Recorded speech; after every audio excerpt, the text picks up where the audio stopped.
সেটা কি আমি প্রায় বলি যে আপনি একটা সেন্টেন্স লিখবেন না। একটা সেন্টেন্স একভাবে সবসময় লিখবেন না। তো সেন্টেন্সটাকে আপনি ঘুরিয়ে ফিরিয়ে লিখবেন। ঠিক আছে? ঘুরিয়ে ফিরিয়ে লিখবেন কিভাবে? আমি বলি যে ভাই সিম্পল লিখবেন, কমপ্লেক্স লিখবেন, কম্পাউন্ড লিখবেন।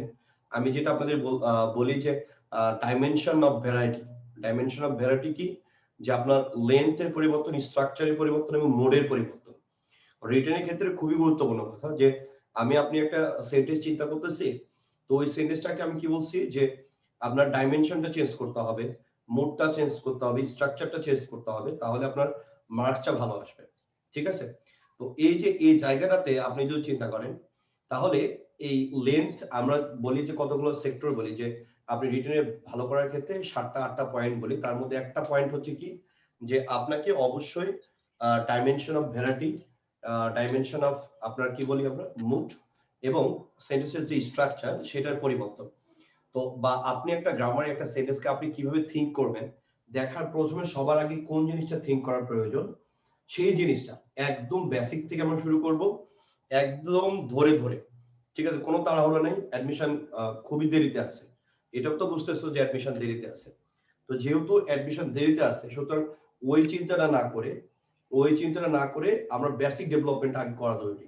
যখনই আপনার ওই বেসিক ডেভেলপমেন্টটা আসবে, ওই বেসিক ডেভেলপমেন্টটা আপনি যখন পারবেন, তখন অটোমেটিক আপনার গ্রামারগুলো আয়ত্তে আসবে। তার মানে আপনি একটা সেন্টেন্সকে দেখে আপনি যেটা চিন্তা করবেন যে আমার সেন্টেন্সটা কেমন, এই সেন্টেন্সটাতে আমি এমসিকিউ উত্তরটা কিভাবে করব, আমি ভাইয়া রিটেন মাঝে বলছিলেন না মার্চে পরীক্ষা হবে। থামো, কথাবার্তা বন্ধ। এখনো তো আমরা জানি না যে কবে পরীক্ষা হবে। ঠিক আছে? আমরা এখনো জানি না কবে পরীক্ষা হবে। যদি আপনার কথা বলা, বাইরের কথাবার্তা বন্ধ। আচ্ছা, তারপর একটু এবার আসেন। তাইলে আমাকে আগে যেটা চিন্তা করতে হয় গ্রামারে, ফার্স্টে যেটা চিন্তা করতে হবে যে আপনার সেন্টেন্সটা কোন প্যাটার্নে আছে, সেন্টেন্সটার আপনার কি আছে কি নাই, এই জিনিসটা দিয়ে আগে থিংকিং করতে হয়। আপনি যেটা উত্তর করতে চান না কেন, আপনি নাউনের উত্তর করবেন, আপনি প্রোনাউনের উত্তর করবেন, আপনি অ্যাডজেক্টিভের উত্তর করবেন, ভার্বের উত্তর করবেন, অ্যাডভার্বের উত্তর করবেন, সবার কিন্তু রুটটা কিন্তু একটাই। সবার রুটটা কিন্তু একটাই। আমি আবার বলতেছি, সবার রুটটা হচ্ছে একটাই।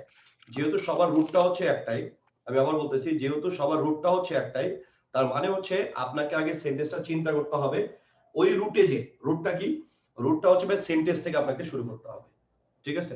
তাহলে সেন্টেন্স যখন আপনি ভালো পারবেন, তখন আপনি ভয়েস ভালো পারবেন, তখন আপনি ন্যারেশন ভালো পারবেন, আপনি ট্রান্সফরমেশন ভালো পারবেন, রাইট?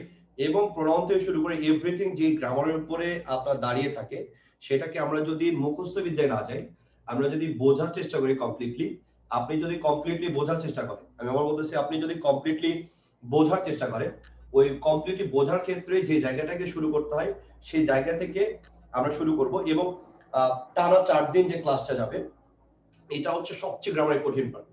টানা 4টা ক্লাস যেটা যাবে, সেটা হচ্ছে গ্রামারের সবচেয়ে কঠিন পার্ট। কি কি যাবে টানা 4টা ক্লাসের আমরা রোড ম্যাপ যদি দেখি, তাহলে আজকে আমরা দেখবো হচ্ছে ফার্স্টে সেন্টেন্স। এই সেন্টেন্সের স্ট্রাকচার দেখার পরে আমরা চলে যাব সেন্টেন্সের বেসিক ব্যবহার। এরপর আমরা দেখবো হচ্ছে ঢাকা ইউনিভার্সিটিতে কি ধরনের কোশ্চেন করে। ওকে, এরপর আমরা দেখবো যে এটা রিটেনের জন্য কিভাবে ইফেক্টিভ হয় এবং এটা রিটেনের ক্ষেত্রে আপনার কথানি কার্যকর ভূমিকা পালন করতে পারে। এরপরে আমরা দেখবো হচ্ছে এটা ক্লোজে কিভাবে ইফেক্ট ফেলে এবং ক্লোজে ইফেক্ট ফেলার সাথে সাথে আমরা দেখবো যে এটা ফ্রেজে কিভাবে বিভক্ত হয়। আপনি দেখবেন বাংলাদেশের 98% টিচাররা ফ্রেজ পড়ায় না। হ্যাঁ, ফ্রেজ আইডেন্টিফিকেশন অফ ফ্রেজটা পড়ায় না। বাট আপনি যদি গত বছরের আগের বছরের কোশ্চেন দেখেন, এই ফ্রেজ থেকে কিন্তু আপনার কোশ্চেন হয়েছে ঢাকা বিশ্ববিদ্যালয়ে। মানে এই জায়গাটাকেও আপনাকে ডেভেলপ করতে হবে, যেটা আমাদের বাংলাদেশে অধিকাংশ কোচিং সেন্টার কভার করে না এবং অধিকাংশ টিচাররা কভার করে না। বাট এই জায়গাটাকে দেখেছি গত বছর আগের বছরে ঢাকা বিশ্ববিদ্যালয়ে কোশ্চেন এসেছে। তাহলে ক্লোজ থেকে তো গত বছরও ঢাকা বিশ্ববিদ্যালয়ে আপনার কোশ্চেন এসেছে। তার মানে কি এগুলো খুব ইম্পর্টেন্ট পার্ট। তার মানে এই যে কয়েকটা সিকোয়েন্স, এই সিকোয়েন্স গুলো যদি আপনি ধরতে পারেন, তাহলে আমরা বলি গ্রামারের 50% ডান। আপনার 50% অনুধাবন ক্ষমতা ডান। আপনি যে কোনো সেন্টেন্স দেখলে আপনি উত্তর করতে পারবেন। বোঝা গেছে? আপনি যে কোনো সেন্টেন্স দেখলে উত্তর করতে পারবেন। তাহলে আমরা ওই জায়গা থেকে ডেভেলপ করব আজকে। ঠিক আছে? তাহলে ওই জায়গা থেকে আমরা যদি ডেভেলপ করতে চাই, তাহলে আমাকে কিভাবে ডেভেলপমেন্টে যেতে হবে, তাহলে ওই জায়গা থেকে আমি শুরু করতেছি। রাইট? কোনো কথা হবে না, একদম মনোযোগ দিয়ে বুঝবি। যে জায়গায় বুঝবি না সেই জায়গায় প্রশ্ন করবি যে ভাইয়া বুঝি নাই। একবার না বুঝলে 100 বার প্রশ্ন করবি, আমি 100 বার উত্তর দেব। কিন্তু আপনার আউট ফাউল কোনো কথা বলবেন না। ঠিক আছে? এবার আসেন, তাই আমরা একদম সেন্টেন্সের প্যাটার্ন দিয়ে শুরু করব, কারণ এটা রিটেনের জন্য যেমন জরুরি, হ্যাঁ, আপনার সেন্টেন্স মানে স্ট্রাকচার চেঞ্জ করার ক্ষেত্রে জরুরি, মানে আপনার এমসিকিউ তে জরুরি, সব জায়গাতে জরুরি। ওকে, এবার আসেন স্টুডেন্টরা বলে স্যার আপনি শুধু ফাইনাইট ভার্ব করেন, এই ফাইনাইট ভার্বস আর গ্রামার অচল, বুঝতে পারছেন? তো ওই জায়গা ডেভেলপমেন্টে আজকে আমরা যাব। এবার আসেন তাহলে সেন্টেন্স কি, তাহলে সেন্টেন্সে আমরা জানি গত বছর রাজশাহী ইউনিভার্সিটিতে এই ধরনের কোশ্চেন এসেছিল যে সেন্টেন্স কাকে বলে, এই সংজ্ঞাটা থেকে, রাইট?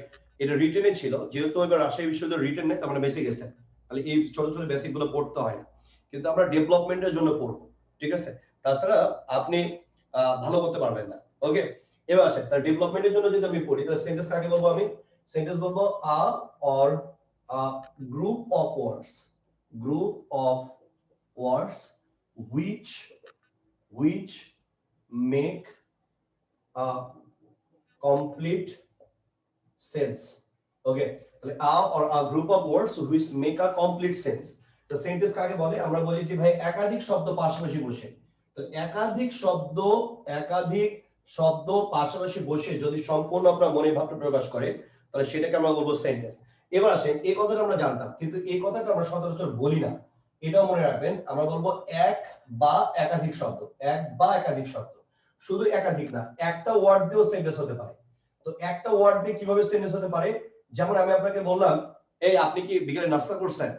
আপনি বলেন ইয়েস, ঠিক আছে? আপনি কি বিকালে নাস্তা করেন না? বলছেন না। ইয়েস বা নো বললেন, এই ইয়েস বা নো দ্বারাও কিন্তু আপনার মনের সম্পূর্ণ ভাবটা প্রকাশিত হয়েছে। আমি আবার বলতেছি, এই ইয়েস বা নো দ্বারাও কিন্তু আপনার মনের সম্পূর্ণ ভাবটা প্রকাশিত হয়েছে। তার মানে এটাকে আমরা কি বলবো? এটাকে আমরা বলবো হচ্ছে সিঙ্গেল ওয়ার্ডের সেন্টেন্স। আমি আবার বলতেছি, এটাকে আমরা কি বলবো? এটাকে আমরা বলবো সিঙ্গেল ওয়ার্ডের সেন্টেন্স। বোঝা গেছে? তাই এটাকে আমরা বলবো সিঙ্গেল ওয়ার্ডের সেন্টেন্স। এই গ্রুপ অফ ওয়ার্ডস যেটা হচ্ছে অনেকগুলো ওয়ার্ড নিয়ে গঠিত। আমি আবার বলতেছি, আচ্ছা আমি আবার বলতেছি যে আপনার শাহরিয়া আফরোজ বোর্ড দেখা যাচ্ছে এবং ক্লিন, ঠিক আছে? বোর্ড দেখা যাচ্ছে এবং ক্লিন। আপনার একটু স্ক্রল করেন আশেপাশে, তাহলে আরো একটু ভালো দেখতে পারবেন। এরপরে আমি একদম ব্রাইটনেস কমায় দিলাম যাতে বোর্ডটা আর ভালো দেখতে পারেন। উপরের কর্নার থেকে হালকা একটু সমস্যা, উপরের এই কর্নারটা থেকে। ঠিক আছে, এবার ঠিক আছে, একদম ক্লিয়ার। এখন ঠিক আছে, ক্লিয়ার ভাই, এবার ঠিক আছে। হয়েছে, চুপ। এবার তো আমি দেখতে খারাপ লাগতেছে আমারে, আমি তো কালো হয়ে গেলাম, বুঝলাম না কাহিনী, দুষ্টু। এবার আসে, তাহলে এগুলোকে আমরা বলতেছি সিঙ্গেল ওয়ার্ডের সেন্টেন্স। বোঝা গেছে? এটাকে কি বলতেছি? এটাকে বলতেছি আমরা সিঙ্গেল ওয়ার্ডের সেন্টেন্স। এবার আসে, এই যে আ গ্রুপ অফ ওয়ার্ডস, আমরা সব সময় বলি যে আই ইট রাইস, আমি ভাত খাই, রাইট? এই আই ইট রাইস, এটা হচ্ছে আপনার মাল্টি ওয়ার্ডের সেন্টেন্স।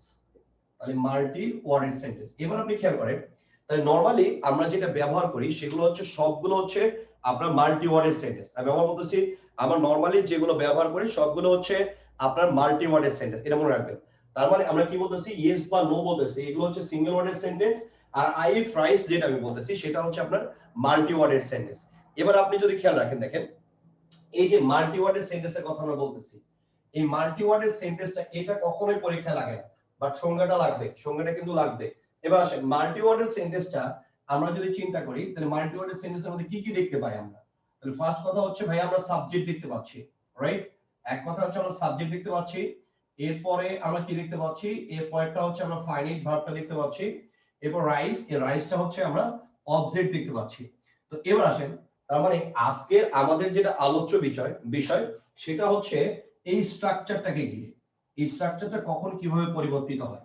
আজকের মূলত আলোচ্য বিষয় হচ্ছে এই জায়গাটাকে ঘিরে, সাবজেক্ট ফাইনাইট ভার্ব যোগ অবজেক্ট। এখান থেকে বিগত বছরে মিনিমাম ঢাকা বিশ্ববিদ্যালয় রিপিটিশন কোশ্চেন সহ 14টা কোশ্চেন আছে, জাস্ট একটা সিম্পল কনসেপ্ট থেকে, যে সাবজেক্ট যোগ ফাইনাইট ভার্ব যোগ অবজেক্ট। আমরা এটা ডিরেক্ট পড়বো না, আমরা এটাকে মডিফাই করে পড়বো, ঠিক আছে? তাহলে এবার আসেন, তাহলে আমরা প্রথম কথা কি বললাম? আমি আবার প্রথম থেকে বলতেছি যে সেন্টেন্স কাকে বলে? সেন্টেন্সটা হচ্ছে এক বা একাধিক শব্দ পাশাপাশি বসে যদি সম্পূর্ণ মনের ভাব আপনার প্রকাশিত হয়, তাহলে সেটাকে আমরা বলবো সেন্টেন্স। তা সেন্টেন্সকে প্রথমে যদি আমরা ভাগ করি, তাহলে আমরা দুই ভাগে ভাগ করতে পারবো। একটা হচ্ছে আপনার সিঙ্গেল ওয়ার্ডের সেন্টেন্স, আর একটা হচ্ছে আপনার মাল্টি ওয়ার্ডের সেন্টেন্স। ওকে, একটাকে আমরা বলবো সিঙ্গেল ওয়ার্ডের সেন্টেন্স, আর একটাকে আমরা বলবো মাল্টি ওয়ার্ডের সেন্টেন্স। এবার খেয়াল করেন, তাহলে একটাকে আমি বলতেছি সিঙ্গেল ওয়ার্ডের, আর একটাকে বলতেছি মাল্টি ওয়ার্ডের। এরপরে যে কথাটা বলেছি সেটা হচ্ছে সিঙ্গেল ওয়ার্ডের সেন্টেন্সের আপনার কোনো খাওয়া নাই, সবগুলো হবে আপনার মাল্টি ওয়ার্ডের সেন্টেন্সের উপর বেস করে, ঠিক আছে? তার মানে এই স্ট্রাকচারটা আমাকে বুঝতে হবে খুব ভালোভাবে। এবার আপনি খেয়াল করেন, তাহলে আমরা যে সেন্টেন্সের যে প্যাটার্নের কথা বলতেছি সেই প্যাটার্নের দিকে এবার আসেন। সেই প্যাটার্নের দিকে আমরা যদি যাই তাহলে আমরা কি কি পেলাম এখানে। এবার আসেন, তাহলে বেসিক যে স্ট্রাকচারটা সেটা হচ্ছে সাবজেক্ট যোগ আপনার ফাইনাইট ভার্ব যোগ এক্সটেনশন, ঠিক আছে, এক্সটেনশন। তাহলে এক্সটেনশনের মধ্যে কি কি আছে, তার মানে আমরা দেখেন তাহলে এক্সটেনশনের মধ্যে আমরা কি কি পাবো। এক্সটেনশনের মধ্যে অবজেক্ট পাবো, এক্সটেনশনের মধ্যে আমরা কমপ্লিমেন্ট পাবো, রাইট। এক্সটেনশনের মধ্যে আর কি পাবো, আমরা অ্যাডভার্বিয়াল পাবো, অ্যাডভার্বিয়াল পাবো। ওকে, তাহলে এইটা আমরা বলতেছি যে এক্সটেনশনের সাথে আপনি তিনটা জিনিস পাবেন, অবজেক্ট পাবেন, কমপ্লিমেন্ট পাবেন এবং আপনি অ্যাডভার্বিয়ালটা পাবেন। আমি আবার বলতেছি এক্সটেনশনের মধ্যে আপনি কি কি পাবেন, এক্সটেনশনের মধ্যে আপনি তিনটা জিনিস পাবেন, একটা হচ্ছে অবজেক্ট, একটা হচ্ছে কমপ্লিমেন্ট আর একটা হচ্ছে অ্যাডভার্বিয়াল। তাহলে এই তিনটা জিনিস আপনি পাবেন। এবার আপনি যদি খেয়াল করেন তাহলে দেখেন অবজেক্ট আর কমপ্লিমেন্ট থেকে ঢাকা বিশ্ববিদ্যালয়ে কোশ্চেন এসেছে, ইয়েস, ঢাকা বিশ্ববিদ্যালয়ে এখান থেকে কোশ্চেন এসেছে। কমপ্লিমেন্ট থেকে কি কোশ্চেন এসেছে, ইয়েস, এখান থেকেও ঢাকা বিশ্ববিদ্যালয়ে কোশ্চেন এসেছে এবং এখান থেকে বিভিন্ন বিশ্ববিদ্যালয়ে অসংখ্য কোশ্চেন আমরা দেখতে পাই, যেটার উপর বেসিক করে আমার অনেক কিছু এখানে আইডেন্টিফাই করা যায়। যেমন এটা জিরান্ডে লাগবে, এটা পার্টিসিপলে লাগে, ঠিক আছে, এটা কোথায় লাগে, এটা আপনার আইডেন্টিফিকেশন অফ নাউনে লাগে, আইডেন্টিফিকেশন অফ ক্লোজে লাগে, মানে প্রতিটা জায়গায় এই বেসিক গুলো দরকার হয়। এবার আসেন অ্যাডভার্বিয়ালটা কি, অ্যাডভার্বিয়ালটি আমরা পড়েছি না, ম্যানার, প্লেস, টাইম, এই যে জিনিসগুলো এগুলো হচ্ছে আপনার অ্যাডভার্বিয়ালের মধ্যে পড়ে।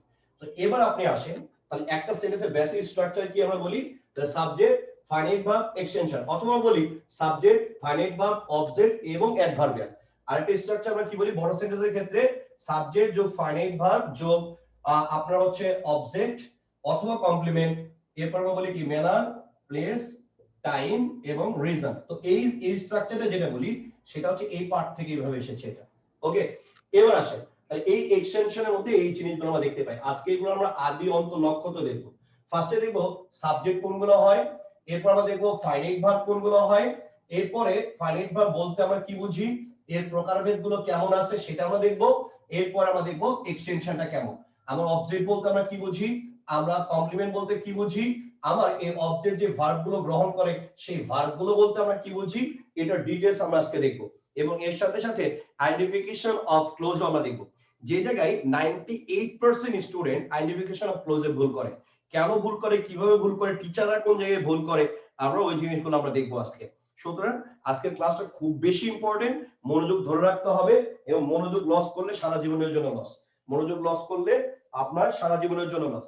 So be careful. এবার আসেন তাহলে আমি কি বললাম, তাহলে ভাই সোজা বাংলা কথা বলছি যে আমরা একটা একটা করে দেখতে থাকবো এখন এই স্ট্রাকচার গুলো। এবার আসেন তাহলে প্রথমে আমি কি বলেছি, তাহলে ভাইয়া প্রথমটা আমি বলেছি যে সাবজেক্ট, প্রথমটা কি বলেছি, প্রথমটা বলেছি আমি সাবজেক্ট, তাহলে প্রথমটা আমি বলেছি সাবজেক্ট। তাহলে এবার আসেন তারপর আমি কি বলেছি, সাবজেক্টের পরে আমি বলেছি ফাইনাইট ভার্ব, তাই তো। এবার আসেন তাহলে সাবজেক্ট কে কে হতে পারে, রিটেনের জন্য যেমন জরুরি এমনিতেও অনেক জরুরি। এবার আসেন ভার্বকে আমরা যদি এই ফাইনাইট ভার্বটাকে আমরা যদি কে বা কারা দ্বারা প্রশ্ন করি তাহলে আমরা সাবজেক্ট পাই। তাহলে এটা হচ্ছে আপনার অ্যাক্টিভ সেন্টেন্সের ক্ষেত্রে, অ্যাক্টিভ ক্ষেত্রে। আর যদি কি দ্বারা প্রশ্ন করেন তাহলে আমরা প্যাসিভের ক্ষেত্রে আমরা এই সাবজেক্টে পাবো। তাহলে আমি আবার বলতেছি, আপনি যদি কে বা কারা দ্বারা প্রশ্ন করেন তাহলে অ্যাক্টিভে, ঠিক আছে, তাহলে অ্যাক্টিভে কে বা কারা দ্বারা যদি প্রশ্ন করেন তাহলে আপনি সাবজেক্ট পাবেন, প্যাসিভে কি দ্বারা যদি প্রশ্ন করেন তাহলে আপনি সাবজেক্ট পাবেন। যেমন আমি যদি বলি আপনাকে I eat rice, বোঝা গেছে। তাহলে এবার আপনি আসেন তাহলে এটা কি মূল ভার্ব বা ফাইনাইট ভার্ব, এটাকে কে দ্বারা প্রশ্ন করেন, কে ভাত খায়, আমি ভাত খাই, তার মানে এটা হচ্ছে সাবজেক্ট। খুবই ইম্পর্টেন্ট কথা, মনে হচ্ছে সিলি বাট খুবই ইম্পর্টেন্ট, এগুলো যখন অ্যাপ্লাইড দিকে আমরা যাই পোলাপান বুঝতে চায় না সহজে। ওকে, আচ্ছা আদনান বলছে একটু স্লো যান ভাই, স্লো এর কিছু নাই জানো বাকি, স্লো এর কিছু নাই।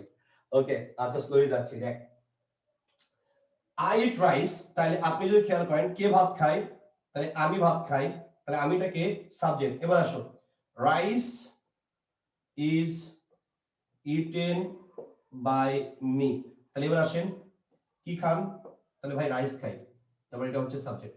তার মানে এবার আপনি যদি দেখেন তাহলে অ্যাক্টিভ যে সেন্টেন্স গুলো আছে অ্যাক্টিভের ক্ষেত্রে আমি কে বা কারা দ্বারা প্রশ্ন করতেছি, রাইট।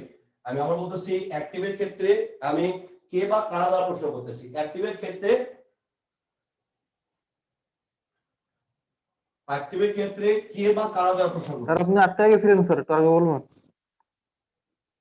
ওকে, আবার বলতেছি, নেটের প্রবলেম করছে। এবার আসেন,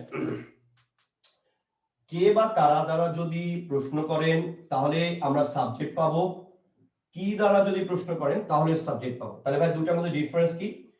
দুটার মধ্যে ডিফারেন্সটা হচ্ছে অ্যাক্টিভ সেন্টেন্সে আপনি যখন কে বা কারা দ্বারা প্রশ্ন করবেন তখন আপনি সাবজেক্ট পাবেন। আর এটা কি বলতো, ইজ ইটেন, ইজ ইটেনটা কি? তাহলে ভাই এটা প্যাসিভ স্ট্রাকচার। প্যাসিভ স্ট্রাকচারে কেমন হয়? অক্সিলারি ভার্ব প্লাস ভি3 হয়, তাই না?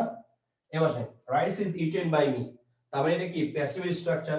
যেহেতু প্যাসিভ স্ট্রাকচার, তার প্যাসিভ স্ট্রাকচারে আপনি কি খান? বলে ভাত খাই। কি দ্বারা প্রশ্ন করলে আপনি সাবজেক্ট পাচ্ছেন, তার মানে এটা হচ্ছে প্যাসিভের ক্ষেত্রে। তো এই জিনিসটা মনে রাখবেন, ট্রান্সলেশনের ক্ষেত্রে আমার সাবজেক্ট খুঁজে বের করতে সমস্যা হয়। যখনই একটু সেন্টেন্সটা উল্টা পাল্টানো থাকে তখনই আপনার সাবজেক্ট বের করতে ঝামেলা হয়ে যায়। তাহলে আমরা এই পদ্ধতিতে আমরা এটা ফলো করব, আমরা এই পদ্ধতিতে এটা ফলো করব, তাহলে আমি সাবজেক্ট খুঁজে পাবো। তাহলে আমি আবার বলতেছি, অ্যাক্টিভ সেন্টেন্সের ক্ষেত্রে আপনি কি বলবেন? কে বা কারা দ্বারা প্রশ্ন করলে সাবজেক্ট পাবেন। আর প্যাসিভের ক্ষেত্রে আপনি যদি কি দ্বারা প্রশ্ন করেন তাহলে আপনি সাবজেক্টটা খুঁজে পাবেন। তাহলে এক নম্বর কথা বলছি যে সাবজেক্টটা কেমনে খুঁজে পাবো সেটা। এবার আসেন, সাবজেক্ট হতে পারে কে? সাবজেক্ট হতে পারে কে, এটা আমাকে জানতে হবে। হতে পারে কে? তাহলে আমরা জানি সাবজেক্ট হয় নাউন বা নাউনের সমতুল্য, নাউন বা নাউনের সমতুল্য, রাইট? সাবজেক্ট কি হয়? নাউন বা নাউনের সমতুল্য। আমি আবার বলতেছি, সাবজেক্ট কি হয়? নাউন বা নাউনের সমতুল্যটা সাবজেক্ট হয়। আমি আবার বলতেছি, নাউন বা নাউনের সমতুল্যটা হচ্ছে সাবজেক্ট হবে। আমি আবার বলতেছি, সাবজেক্টটা কি হবে? সাবজেক্টটা হবে নাউন বা নাউনের সমতুল্য। আমি আবার বলতেছি, সাবজেক্ট কি হবে? সাবজেক্ট হবে হচ্ছে আপনার নাউন বা নাউনের সমতুল্য। এবার আসেন, তাই নাউনের সমতুল্য ভাইয়া কে কি আছে? ভাইয়া নাউনের সমতুল্য গুলো আছে হচ্ছে আপনার, এক নম্বরে হচ্ছে আপনার, এবার আসেন, এক নম্বরে নাউনের সমতুল্য কি আছে? তাই নাউনের সমতুল্য ভাইয়া প্রোনাউন আছে, প্রোনাউনটা সাবজেক্ট হতে পারে। এবার আসেন, জিরান আছে, এই বেসিক গুলো পরবর্তীতে এত কাজে লাগবে চিন্তার বাইরে। তাহলে প্রোনাউনটা সাবজেক্ট হতে পারে, রাইট? এরপরে কে সাবজেক্ট হতে পারে? ভাইয়া ইনফিনিটিভটা সাবজেক্ট হতে পারে। এরপরে কে সাবজেক্ট হতে পারে? তাহলে ভাইয়া নাউন ক্লোজ সাবজেক্ট হতে পারে, নাউন ক্লোজ সাবজেক্ট হতে পারে। তারপরে ভাইয়া কে সাবজেক্ট হতে পারে? ভাইয়া নাউন ফ্রেজ সাবজেক্ট হতে পারে, নাউন ফ্রেজ সাবজেক্ট হতে পারে, রাইট? এই যে এগুলো জেনারেলি আপনার পরীক্ষায় লাগবে, এগুলো হচ্ছে জেনারেলি আপনার পরীক্ষায় লাগবে। এগুলো স্যার উত্তর হবে না, এগুলো স্যার আইডেন্টিফিকেশনও হবে না, উত্তরও হবে না। তাহলে এবার আসেন, তাহলে সাবজেক্ট কি হতে পারে? বললাম আমরা যে ভাইয়া সাবজেক্টটা হতে পারে নাউন বা নাউনের সমতুল্য, রাইট? তাহলে নাউন বা নাউনের সমতুল্যগুলো আমার সাবজেক্ট হবে। আমরা যদি নাউন বা নাউনের সমতুল্যটা সাবজেক্ট চিন্তা করি তাহলে কি কি হবে? প্রোনাউন হবে, জিরান্ড হবে, ইনফিনিটিভ হবে, নাউন ক্লোজ হবে, নাউন ফ্রেজ হবে, জেনারেলি এগুলো সাবজেক্ট হয়। ঠিক আছে? তাহলে এবার আসেন, তাহলে সাবজেক্ট সম্বন্ধে আমরা কি কি পড়ছি? সাবজেক্ট সম্বন্ধে আমরা পড়ছি, সাবজেক্ট সম্বন্ধে আমরা কি কি পড়েছি? তাহলে সাবজেক্টটা আমরা যদি ভার্বকে কে বা কারা দ্বারা প্রশ্ন করি তাহলে আমরা সাবজেক্ট পাবো। প্যাসিভ সেন্টেন্সের ক্ষেত্রে আপনি যদি কি দ্বারা প্রশ্ন করেন, আমি আবার বলতেছি, প্যাসিভ সেন্টেন্সের ক্ষেত্রে আপনি যদি কি দ্বারা প্রশ্ন করেন তাহলে আপনি সাবজেক্ট পাবেন। এবার আসেন, এই সাবজেক্টটা হতে পারে কে? তাহলে মনে রাখবেন, সাবজেক্ট হতে পারে নাউন বা নাউনের সমতুল্য। তাহলে সাবজেক্ট কি হতে পারে? নাউন বা নাউনের সমতুল্য। এই জিনিসটা মাথার মধ্যে ঢুকায় নেন। তাহলে আপনার এটা কি করবে? হেল্প করবে হচ্ছে জিরান্ডে আইডেন্টিফিকেশন হেল্প করবে। এটা আপনার প্রোনাউনতে নিয়ে পারেন, নাউন ক্লোজ আইডেন্টিফিকেশন হেল্প করবে, প্রোনাউন নাউন ফ্রেজ আইডেন্টিফিকেশন এটা হেল্প করবে। তার মানে এই জিনিসগুলো খুবই বেসিক। তাহলে সাবজেক্টের জায়গায় যদি এই জায়গাগুলো জিনিস পান তাহলে আমরা চোখ বন্ধ করে এই উত্তরগুলো আমরা টানতে পারবো। সুতরাং এই বেসিকটা যদি আপনার না থাকে তাহলে আপনি পারবেন না। তাহলে এই জিনিসটা এইভাবে মনে রাখবেন। এরপর আসেন দ্বিতীয় স্টেপ। দ্বিতীয় স্টেপে কি ছিল ভাই? দ্বিতীয় স্টেপে ছিল ফাইনাইট ভার্ব, তাই তো? তাহলে এবার আসেন,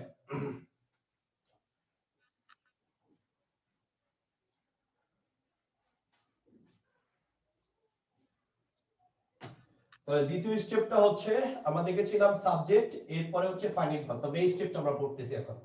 তাহলে এবার আসেন, এই স্টেপের মধ্যে আপনার কি কি আছে? Finite verb. তাহলে ফাইনাইট ভার্ব কাকে বলে?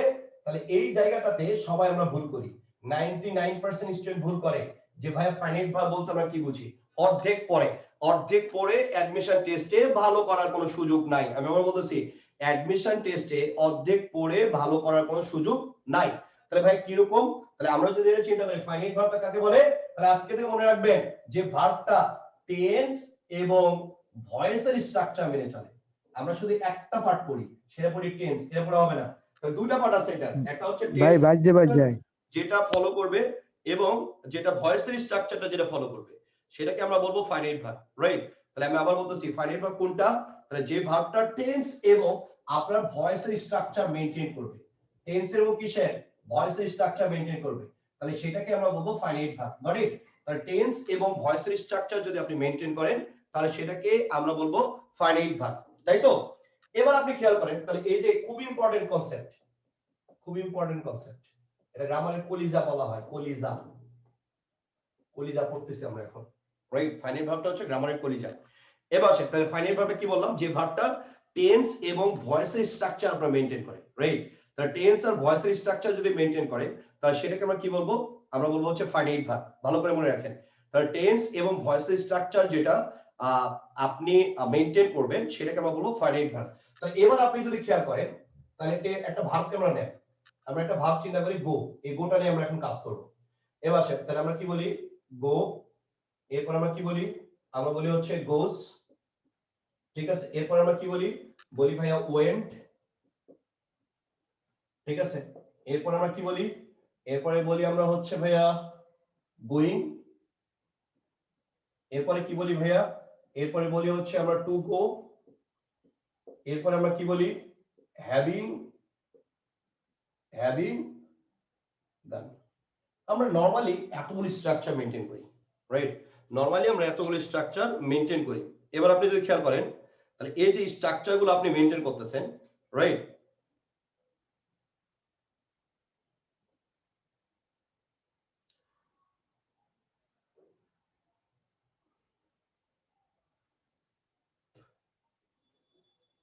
আমার এখানে তো নেটের প্রবলেম নাই রে শোনা। ক্লিয়ার আইতেছে ভাই, সমস্যা নাই। ও তোমার ওখানে ভাই নেটের ক্লিয়ার প্রবলেম? তো, ক্লিয়ার আসতেছে। হ্যাঁ, আমার এখানে ব্যাপারটা হয়েছে কি, আমার ব্রডব্যান্ডের লাইন নেই সকাল থেকে, আমি সকাল থেকে মডেম দিয়ে ক্লাস নিচ্ছি, বুঝতে পারছেন?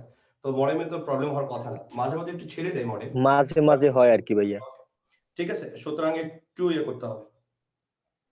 আচ্ছা স্যার, রিটেনে কি সংজ্ঞা আছে? বুঝি না। রিটেনে কি সংজ্ঞা আছে? রিটেনে গত বছর ছিল ভাইয়া, গত বছর রাজশাহী বিশ্ববিদ্যালয়ে ছিল। এগুলো কি আপনার বাংলায় লিখতে হবে নাকি ইংলিশে লিখতে হবে, নাকি বাংলায় লিখতে হবে? ইংলিশে, আর ইংলিশে। ব্যাপারটা হচ্ছে আমি বলতেছি তোমাকে, এই সংজ্ঞাগুলো অবশ্যই অবশ্যই তোমাকে চেষ্টা করতে হবে ইংলিশে লেখার জন্য, কারণ বিশ্ববিদ্যালয়গুলোই হচ্ছে আপনার ইংলিশ ভার্সন, প্রতিটা সাবজেক্ট, একমাত্র বাংলা বাদ দিয়ে যতগুলো ডিপার্টমেন্ট আছে প্রতিটা হচ্ছে ইংলিশ ভার্সন, বোঝা গেছে? প্রতিটাই হচ্ছে ইংলিশ ভার্সন। আপনার প্রায় প্রশ্ন করেন ভাইয়া প্যাসেজ কেন পরীক্ষায় আসে, প্যাসেজটা আপনি কিভাবে সলভ করবেন? তো এই প্যাসেজের এগুলোর ক্ষেত্রে আমরা বলি কি ভাইয়া, প্যাসেজটা ইউনিভার্সিটি দেয় কিসের জন্য? আপনাকে ইউনিভার্সিটি যে বইগুলো দিচ্ছে সেগুলো পড়ে কি আপনি আদৌ বুঝতে পারবেন কিনা, কারণ পড়া তো ইংলিশ ভার্সনে। তো এই জন্য আমরা প্যাসেজ পড়াই, পরীক্ষায় প্যাসেজ প্রতি বছর আসে। গত বছর শুধু আপনার সিতে আসে নাই এবং বিতে আসে নাই, কিন্তু ডিতে আসছিল, বোঝা গেছে? তো ডিতে সারা জীবনে আসছে, গত বছর শুধু বিটা মিসিং করছে। তো এই জন্য আমি বলি, যেমন আপনি যদি চিন্তা করেন কমার্সের ক্ষেত্রে, কমার্সের ক্ষেত্রে গতবার প্যাসেজ না দেওয়ার পিছনে লজিক ছিল। কি লজিক? যেমন আপনি যদি চিন্তা করেন প্রেসির দিকে, প্রেসি রাইটিং এ, তো প্রেসি রাইটিং এর যে জিস্ট আর প্যাসেজ সলভের জিস্ট দুটো সেম জিনিস, এই জন্য প্রেসি দেওয়ার কারণে প্যাসেজটা দেয় নাই। এটা বুঝতে পারছেন? তো সুতরাং ইংলিশের লেখাটা হচ্ছে বেস্ট, কারণ আপনি যদি রাজশাহী বিশ্ববিদ্যালয়ের গতবারের রিটেন কোশ্চেন ফরম্যাটটা দেখেন, টোটাল অধ্যায়ের সংজ্ঞা ছিল জিরান কাকে বলে, সংজ্ঞা ছিল আপনার সংজ্ঞা ছিল হচ্ছে আরেকটা কি ছিল, ও একটা সেন্টেন্সের মধ্যে আপনি ট্রান্সিটিভ ইনট্রান্সিটিভের ব্যবহার দেখান, একটা সেন্টেন্সের মধ্যে ট্রান্সিটিভ এবং ইনট্রান্সিটিভের ব্যবহার, সরি, একটা সেন্টেন্সের মধ্যে ডিরেক্ট অবজেক্ট আর ইনডিরেক্ট, ডিরেক্ট ভার্ব আর ইনডিরেক্ট, একটা হচ্ছে আপনার ডিরেক্ট অবজেক্ট এবং ইনডিরেক্ট অবজেক্ট, দুটার হচ্ছে পার্থক্য লিখে এবং এটা ব্যবহার দেখান। তো এই জিনিসগুলো কিন্তু দেওয়া ছিল, যেটা আমার রিটেন বই যেটা আছে ইউসিসি থেকে যে বইটা প্রকাশিত হয় রিটেনের উপরে লিডার ইংলিশ বইটা, তো ওইটাতে আমি ডিটেইলস এগুলো আলোচনা করেছি, তো ওইগুলো একটু দেখবেন, ঠিক আছে? এই জন্য আমি বলি কি, যে ইংলিশে কোনো জিনিস বাদ দিয়ে পড়তে হয় না, যে বাদ দিয়েছে তার চান্স হবে না, তার জীবনেও চান্স হবে না, এটা জিনিস মনে রাখবেন। কারণটা হচ্ছে ইউনিভার্সিটি ঢাকা বিশ্ববিদ্যালয়ে ভর্তি পরীক্ষা নেই আপনাকে চান্স পাওয়ানোর জন্য না, আপনাকে বাদ দেওয়ার জন্য। তো যেহেতু বাদ দেওয়ার জন্য, তারপরে সেই ক্যালকুলেশনটাও কঠিন। আপনি যদি দেখেন গড়ে প্রতি বছর কত পার্সেন্ট পাস করে, আমরা যদি এ যাবৎকালে ক্যালকুলেশন করি তাহলে গড়ে হচ্ছে 10% পাস করে। তাহলে ভাই ইংলিশটা কি এতই কঠিন, মাত্র 10% পাস করতেছে? বুঝছো ব্যাপারটা? তার মানে ইংলিশটা কঠিন না, তোমার অনুধাবন করাটা হচ্ছে কঠিন। তাহলে যে জায়গায় কঠিন আপনি যদি বলেন, ঠিক আছে, তাহলে যে জায়গায় আপনি কঠিন বলতেছেন, আমি বলতেছি যে জায়গাটাতে আপনি কঠিন বলতেছেন, তো ওই কঠিনের জায়গাটাতে আপনি যদি চিন্তা করেন এই শাহরিয়ার আফরোজ আমার এখানে সবকিছু ওকে আছে, তোমার ওখানে প্রবলেম হচ্ছে, বের হয়ে আবার ঢোকা, আমি অ্যাডমিট দিয়ে দিচ্ছি যে জায়গাতে ছিলাম, তাহলে ইংলিশ প্রিপারেশনটা কি এতই কঠিন? স্যার দূর, তো পড়ার মেথডটা ভুল। তুমি গত বছর দেখো আমাদের যতগুলি স্টুডেন্ট ইংলিশে ফুল মার্কস পেয়েছে গোটা বাংলাদেশ থেকে এতখানি মার্কস কেউ পায়নি ফুল মার্কস। যেমন আমরা বলি যে আপনার আমার রাকিবের কথা আমি তোমাদের প্রায় বলি, তাই তো, যে মাজদুল ইসলাম রাকিব যে ঢাকা বিশ্ববিদ্যালয়ের সেকেন্ড হলো, আমার প্রোফাইলে দেখবা যে ওর ভিডিও আছে, ওখানে স্কুল করে একটু দেখবা, দেখলে কি হবে মনোযোগটা বাড়বে পড়ায়। মাজেদের ফুল মার্কস, সৈকতের ফুল মার্কস, সালামের ইংলিশে ফুল মার্কস, ইসলাম হচ্ছে আপনার রিটেনে সর্বোচ্চ মার্কস থাকে। তো এই জায়গাগুলো কিভাবে ডেভেলপ করতে হয় সেটা আমরা খুব ভালোভাবে বুঝি। সুতরাং ওইটা নিয়ে তোর প্যারা করার দরকার নেই, আমি যেভাবে তোর ডিরেকশন দিচ্ছি তো ওইভাবে ফলো কর। বাদ বাকি যারা পড়াচ্ছে ওরা কি পড়ায় এরা নিজেও জানে না, এরা নিজেও জানে না ওটা কি পড়াচ্ছে, দ্যাটস ওয়াই রেজাল্ট নাই কারো কাছে। ব্যাপারটা বুঝতে পারছেন? তাহলে আমরা দেখতেছি যে ইংলিশে যে ফেল করতেছে ওই জায়গায় কিন্তু রিটেনে সর্বোচ্চ মার্কস পাচ্ছে এবং আপনার এমসিকিউ তো ফুল মার্কস পাচ্ছে। তাহলে যে এক জায়গায় পাস করতে পারতেছে না সেই জায়গায় ফুল মার্কস পাওয়া তো অনেক কঠিন একটা ব্যাপার, বুঝতে পারছেন? সুতরাং এই বেসিক গুলো যদি ছেড়ে যান তাহলে হবে না। ওকে, এবার আসেন একটু দ্রুত বোঝার চেষ্টা করেন, একটু দ্রুত বুঝি আমরা। না বুঝলে প্রশ্ন করবেন, না বুঝলে প্রশ্ন করবেন, আমি বলতেছি না বুঝলে প্রশ্ন করবেন। এবং আপনাদের আমি এটা তো আপনি মিউট করে রাখি না যে আপনি ফোর্স মিউট করা নাই যে আপনি আনমিউট করলে কথা বলতে পারবেন না, আপনি 100% কথা বলতে পারবেন এবং এটা সাউন্ড সিস্টেম খুব জোরদার, সুতরাং কথা বলার সাথে সাথে আমি শুনতে পারবো, কোনো সমস্যা নেই, ঠিক আছে? একদম ক্লাসে রাখবেন। এবার আসেন, ওকে, এবার জাফর কথা বলিস না, চুপ কর। এবার আসেন, এবারে দেখেন, তাহলে এবার আসেন গো, আমরা একটা ভার্বে কতগুলো ফর্ম লিখি, তাহলে ভাই বাজে বাজ যায়। তাই আইটেল ভিশন কে ভাই তুমি? ঠিকই আছে এখন আপনার এখানে। আইটেল ভিশন কে ভাই তুমি? ভাইয়া মনে হয় ওদের সমস্যা হচ্ছে, আমাদের তো ঠিকই আছে, বারবার বলতেছে। আইটেল ভিশন তোমাকে বের করে দিলাম ভাই, নাম নাই, নাম চেঞ্জ করে আসো।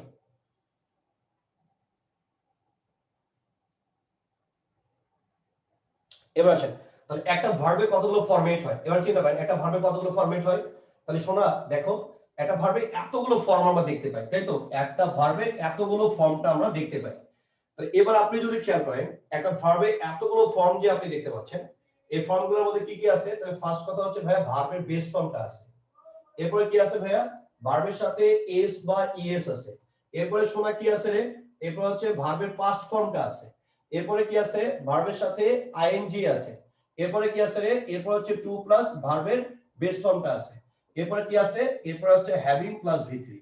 এবার সেন্টেন্স মেক করব আমরা, এবার সেন্টেন্স মেক করব। সেন্টেন্স মেক করেন দেখেন, আমি যদি বলি আই গো দেয়ার, তার মানে এটা টেন্সের স্ট্রাকচার, তাহলে এটা টেন্স, ওকে ডান। এবার আসেন হি গোস, আমরা বলতে পারি, তার মানে এটাও টেন্সের স্ট্রাকচার। আমি হি ওয়েন্ট, এটাও আমি বলতে পারবো, তার মানে এটাও টেন্সের স্ট্রাকচার। এরপরে আপনি যদি খেয়াল করেন, আমি যদি বলি আই গোয়িং, তাহলে ভাইয়া আই গোয়িং কি জীবনে কোনো টেন্সে বলেছেন? বলে না ভাইয়া আই গোয়িং আমরা জীবনে কোনো সেন্টেন্সে টেন্সে বলি নাই। আমি আবার বলতেছি আই গোয়িং কি কোনো টেন্সে বলেছেন?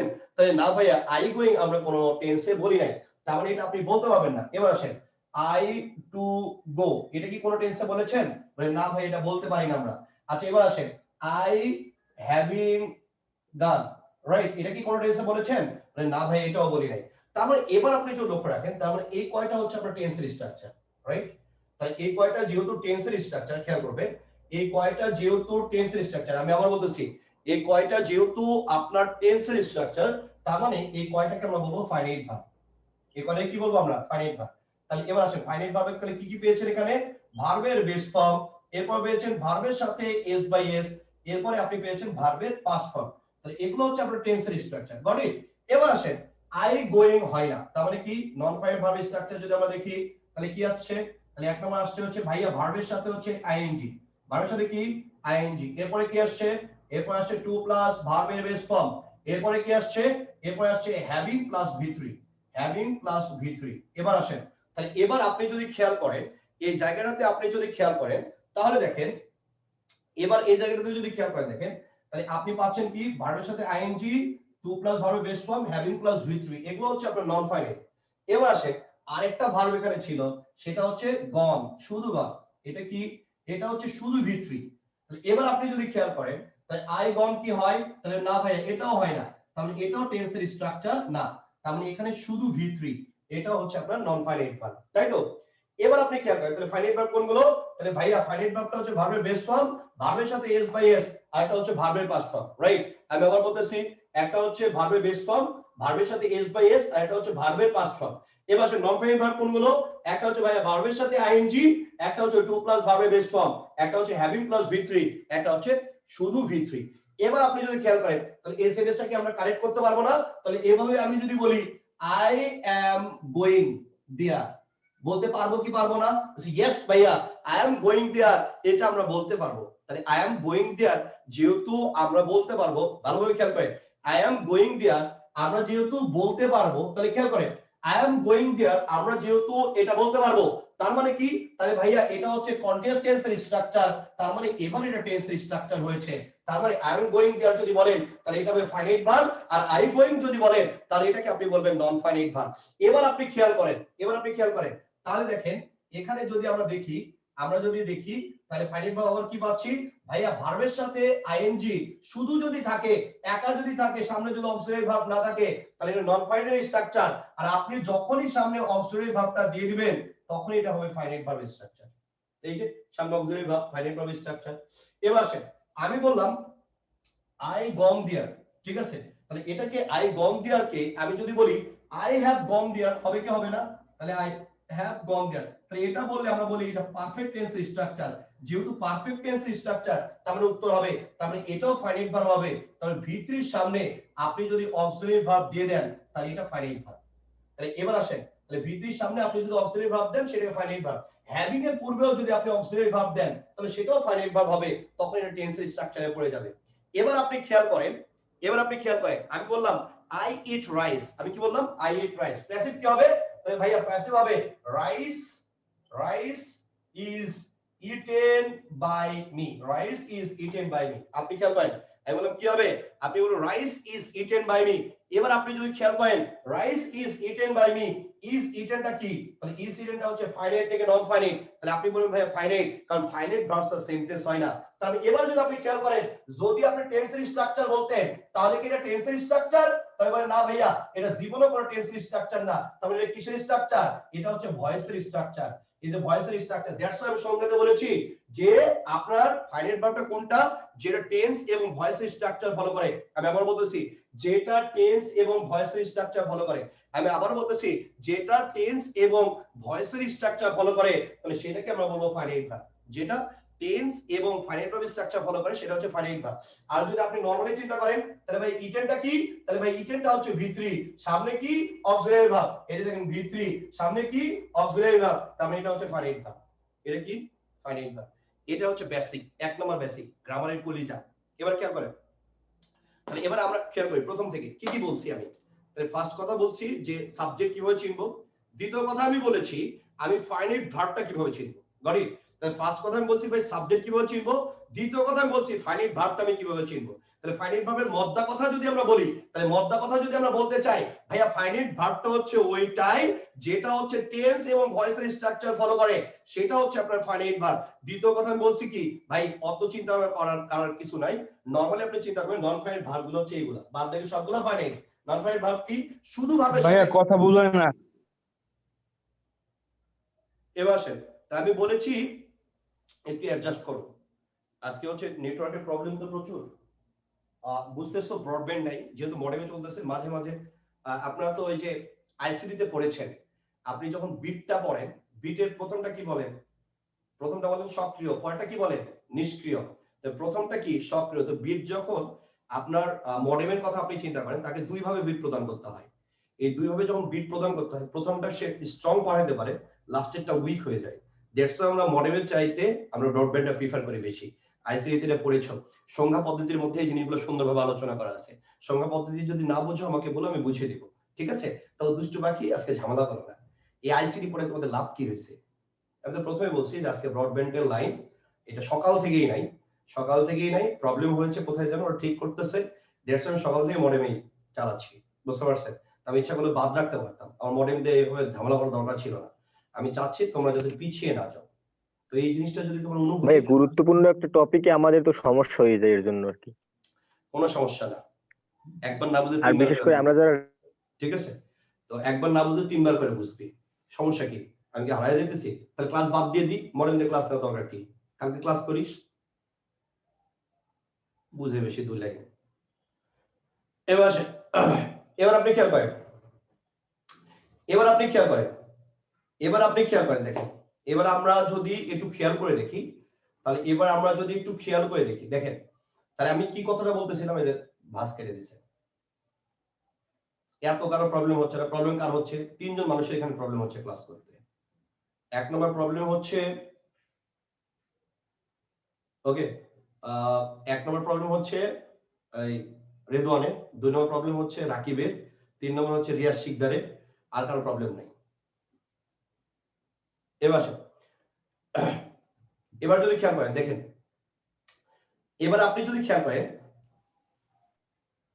এবার আপনি যদি খেয়াল করেন, দেখেন তাহলে এবার আপনি যদি খেয়াল করেন, তাহলে এবার আপনি যদি খেয়াল করেন, দেখেন তাহলে প্রথম থেকে আমি আরেকবার বলতেছি, না বুঝলে যেটা কেটে কেটে যাবে আমাকে প্রশ্ন করে, আমি উত্তর দেবো আজকে। আজকে কোনো ঝামেলা নাই, তুমি প্রশ্ন করো, যে জায়গায় তুমি বুঝবা না কেটে কেটে যাবে, তুমি আবার প্রশ্ন করো আমাকে, আমি উত্তর দিব। বাট এটা বোঝা তোমার জন্য ফরজ, এটা তোমার জন্য ফরজ, এটা বাদ দিয়ে ইংলিশ শেখা যাবে না, সোজা বাংলা কথা। তাহলে এবার আসো, তাহলে আমি যদি বলি নন ফাইভ ভার্ব কোনগুলো, নন ফাইভ ভার্বটা হচ্ছে ভার্বের সাথে আইএনজি, এটা হচ্ছে টু প্লাস ভার্বের বেস ফর্ম, এটা হচ্ছে হ্যাভিং প্লাস ভি3, আর এটা হচ্ছে শুধু ভি3। তাই এগুলো হচ্ছে নন ফাইভ ভার্ব। কি কি? এটা হচ্ছে ভার্বের সাথে আইএনজি, এটা হচ্ছে টু প্লাস ভার্বের বেস ফর্ম, এটা হচ্ছে হ্যাভিং প্লাস ভি3, এটা কি ভি3। তো এই জিনিসগুলো আপনি একটু দেখবেন, আর রেকর্ডেড ফাইল তো রাতেই দিয়ে দেবো, সো টেনশন কি, রেকর্ড আরেকবার দেখে নিবা। তাহলে এই তিনটা হচ্ছে নন ফাইভ ভার্ব। এবার আবার বলতেছি, ভার্বের সাথে আইএনজি, টু প্লাস ভার্বের বেস ফর্ম, হ্যাভিং প্লাস ভি3, আর শুধু ভি3। তাহলে ভার্বের সাথে আইএনজি আর ভি3 এগুলোর পূর্বে যদি আপনি অক্সিলারি ভার্ব বসান, তাহলে এটা ফাইনাইট ভার্ব হিসেবে কাউন্ট হবে। এইটাই তো কথা, রাইট? এটাই কথা আমি বলতেছি, শুধু ভার্বের সাথে আইএনজি, অক্সিলারি ভার্ব থাকবে না, নন ফাইনাইট ভার্ব। ভি3 I gone, non finite verb. সামনে যদি অক্সিলারি ভার্ব দেন তাহলে কি বলবো আমরা? ফাইনাইট। সামনে যদি অক্সিলারি ভার্ব দেন কি বলবো রে? ফাইনাইট। এইটাই হচ্ছে কথা, তাহলে মনে রাখবেন, তাহলে উত্তর হয়ে যাবে, ঠিক আছে? এরপর আসেন, এরপরে আমরা এক্সটেনশনটা দেখবো, একটু এক্সটেনশন দেখবো, এরপরে ভাইয়া লাস্ট সেন্টেন্স। বার যা বলছেন আরেকবার একটু বলেন ভাইয়া, বুঝি নাই। ওকে, ঠিক আছে শোনা। দেখো ময়না পাখি, আমি বলেছি যে ফাইনাইট ভার্ব কোনগুলো, তাই সুদা বাংলা কথা মনে রাখবে যে এইগুলো বাদ দিয়ে যা আছে সব ফাইনাইট ভার্ব। এগুলো কি কি? শুধু ভার্বের সাথে আইএনজি, শুধু ভি3, ঠিক আছে? তাহলে এই যে দেখ, আই গোইংটা কি ফাইনাইট ভার্ব? বল না ভাই, টেন্স স্ট্রাকচার না, তাই ফাইনাইট ভার্ব না। তাহলে শুধু ভার্বের সাথে আইএনজি, এখানে কোনো অক্সিলারি ভার্বটা থাকবে না, এখানে কোনো অক্সিলারি ভার্বটা থাকবে না। এবার শুধু ভি3, এখানে কোনো অক্সিলারি ভার্বটা থাকবে না, রাইট? হ্যাভিং প্লাস ভি3, অক্সিলারি ভার্ব থাকবে না। তাহলে এগুলো হচ্ছে অক্সিলারি ভার্ব না থাকলে সেটা সব সময় নন ফাইনাইট, আর টু প্লাস ভার্বের বেস ফর্ম মৃত্যুর আগ পর্যন্ত নন ফাইনাইট, ঠিক আছে? এবার যদি খেয়াল করো, এই হ্যাভিং প্লাস ভি3, এই শুধু ভি3 আর ভার্বের সাথে আইএনজি, এগুলোর সামনে যদি তোমার অক্সিলারি ভার্বটা চলে আসে, তাহলে সেটা হবে ফাইনাইট ভার্ব। সেটা কি হবে? সেটা হবে ফাইনাইট ভার্ব, এটা মনে রেখো। তাহলে এই সামনে যখনই আপনার অক্সিলারি ভার্ব চলে আসবে, তাহলে আপনি এটাকে কি বলবেন? আপনি এটাকে বলবেন ফাইনাইট ভার্ব। বোঝা গেছে? এবার আসো, এবার আমরা দেখবো এক্সটেনশন। এক্সটেনশনের মধ্যে আমার কি কি ছিল? তাহলে এক্সটেনশনের মধ্যে প্রথমে ছিল অবজেক্ট আর কমপ্লিমেন্ট।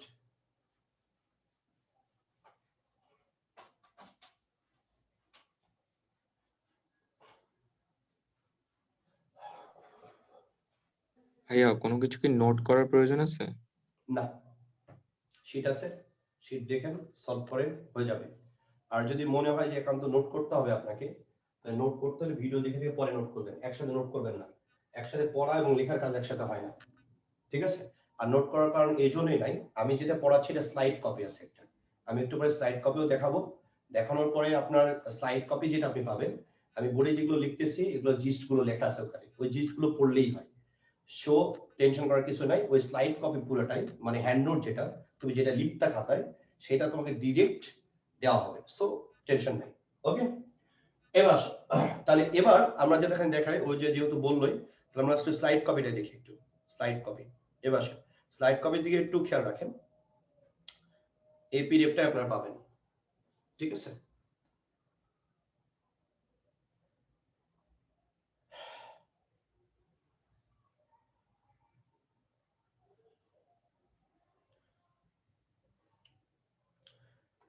তাহলে এবার দেখেন যে আমরা সেন্টেন্স, এই যে সেন্টেন্সকে আপনি যদি ভাগ করেন প্রথমে, তাহলে কি কি পাবেন? Simple, complex, compound. আর এগুলো থেকে পরবর্তীতে কি আসবে ক্লোজ, ওটা আমরা পরে আলোচনা করব।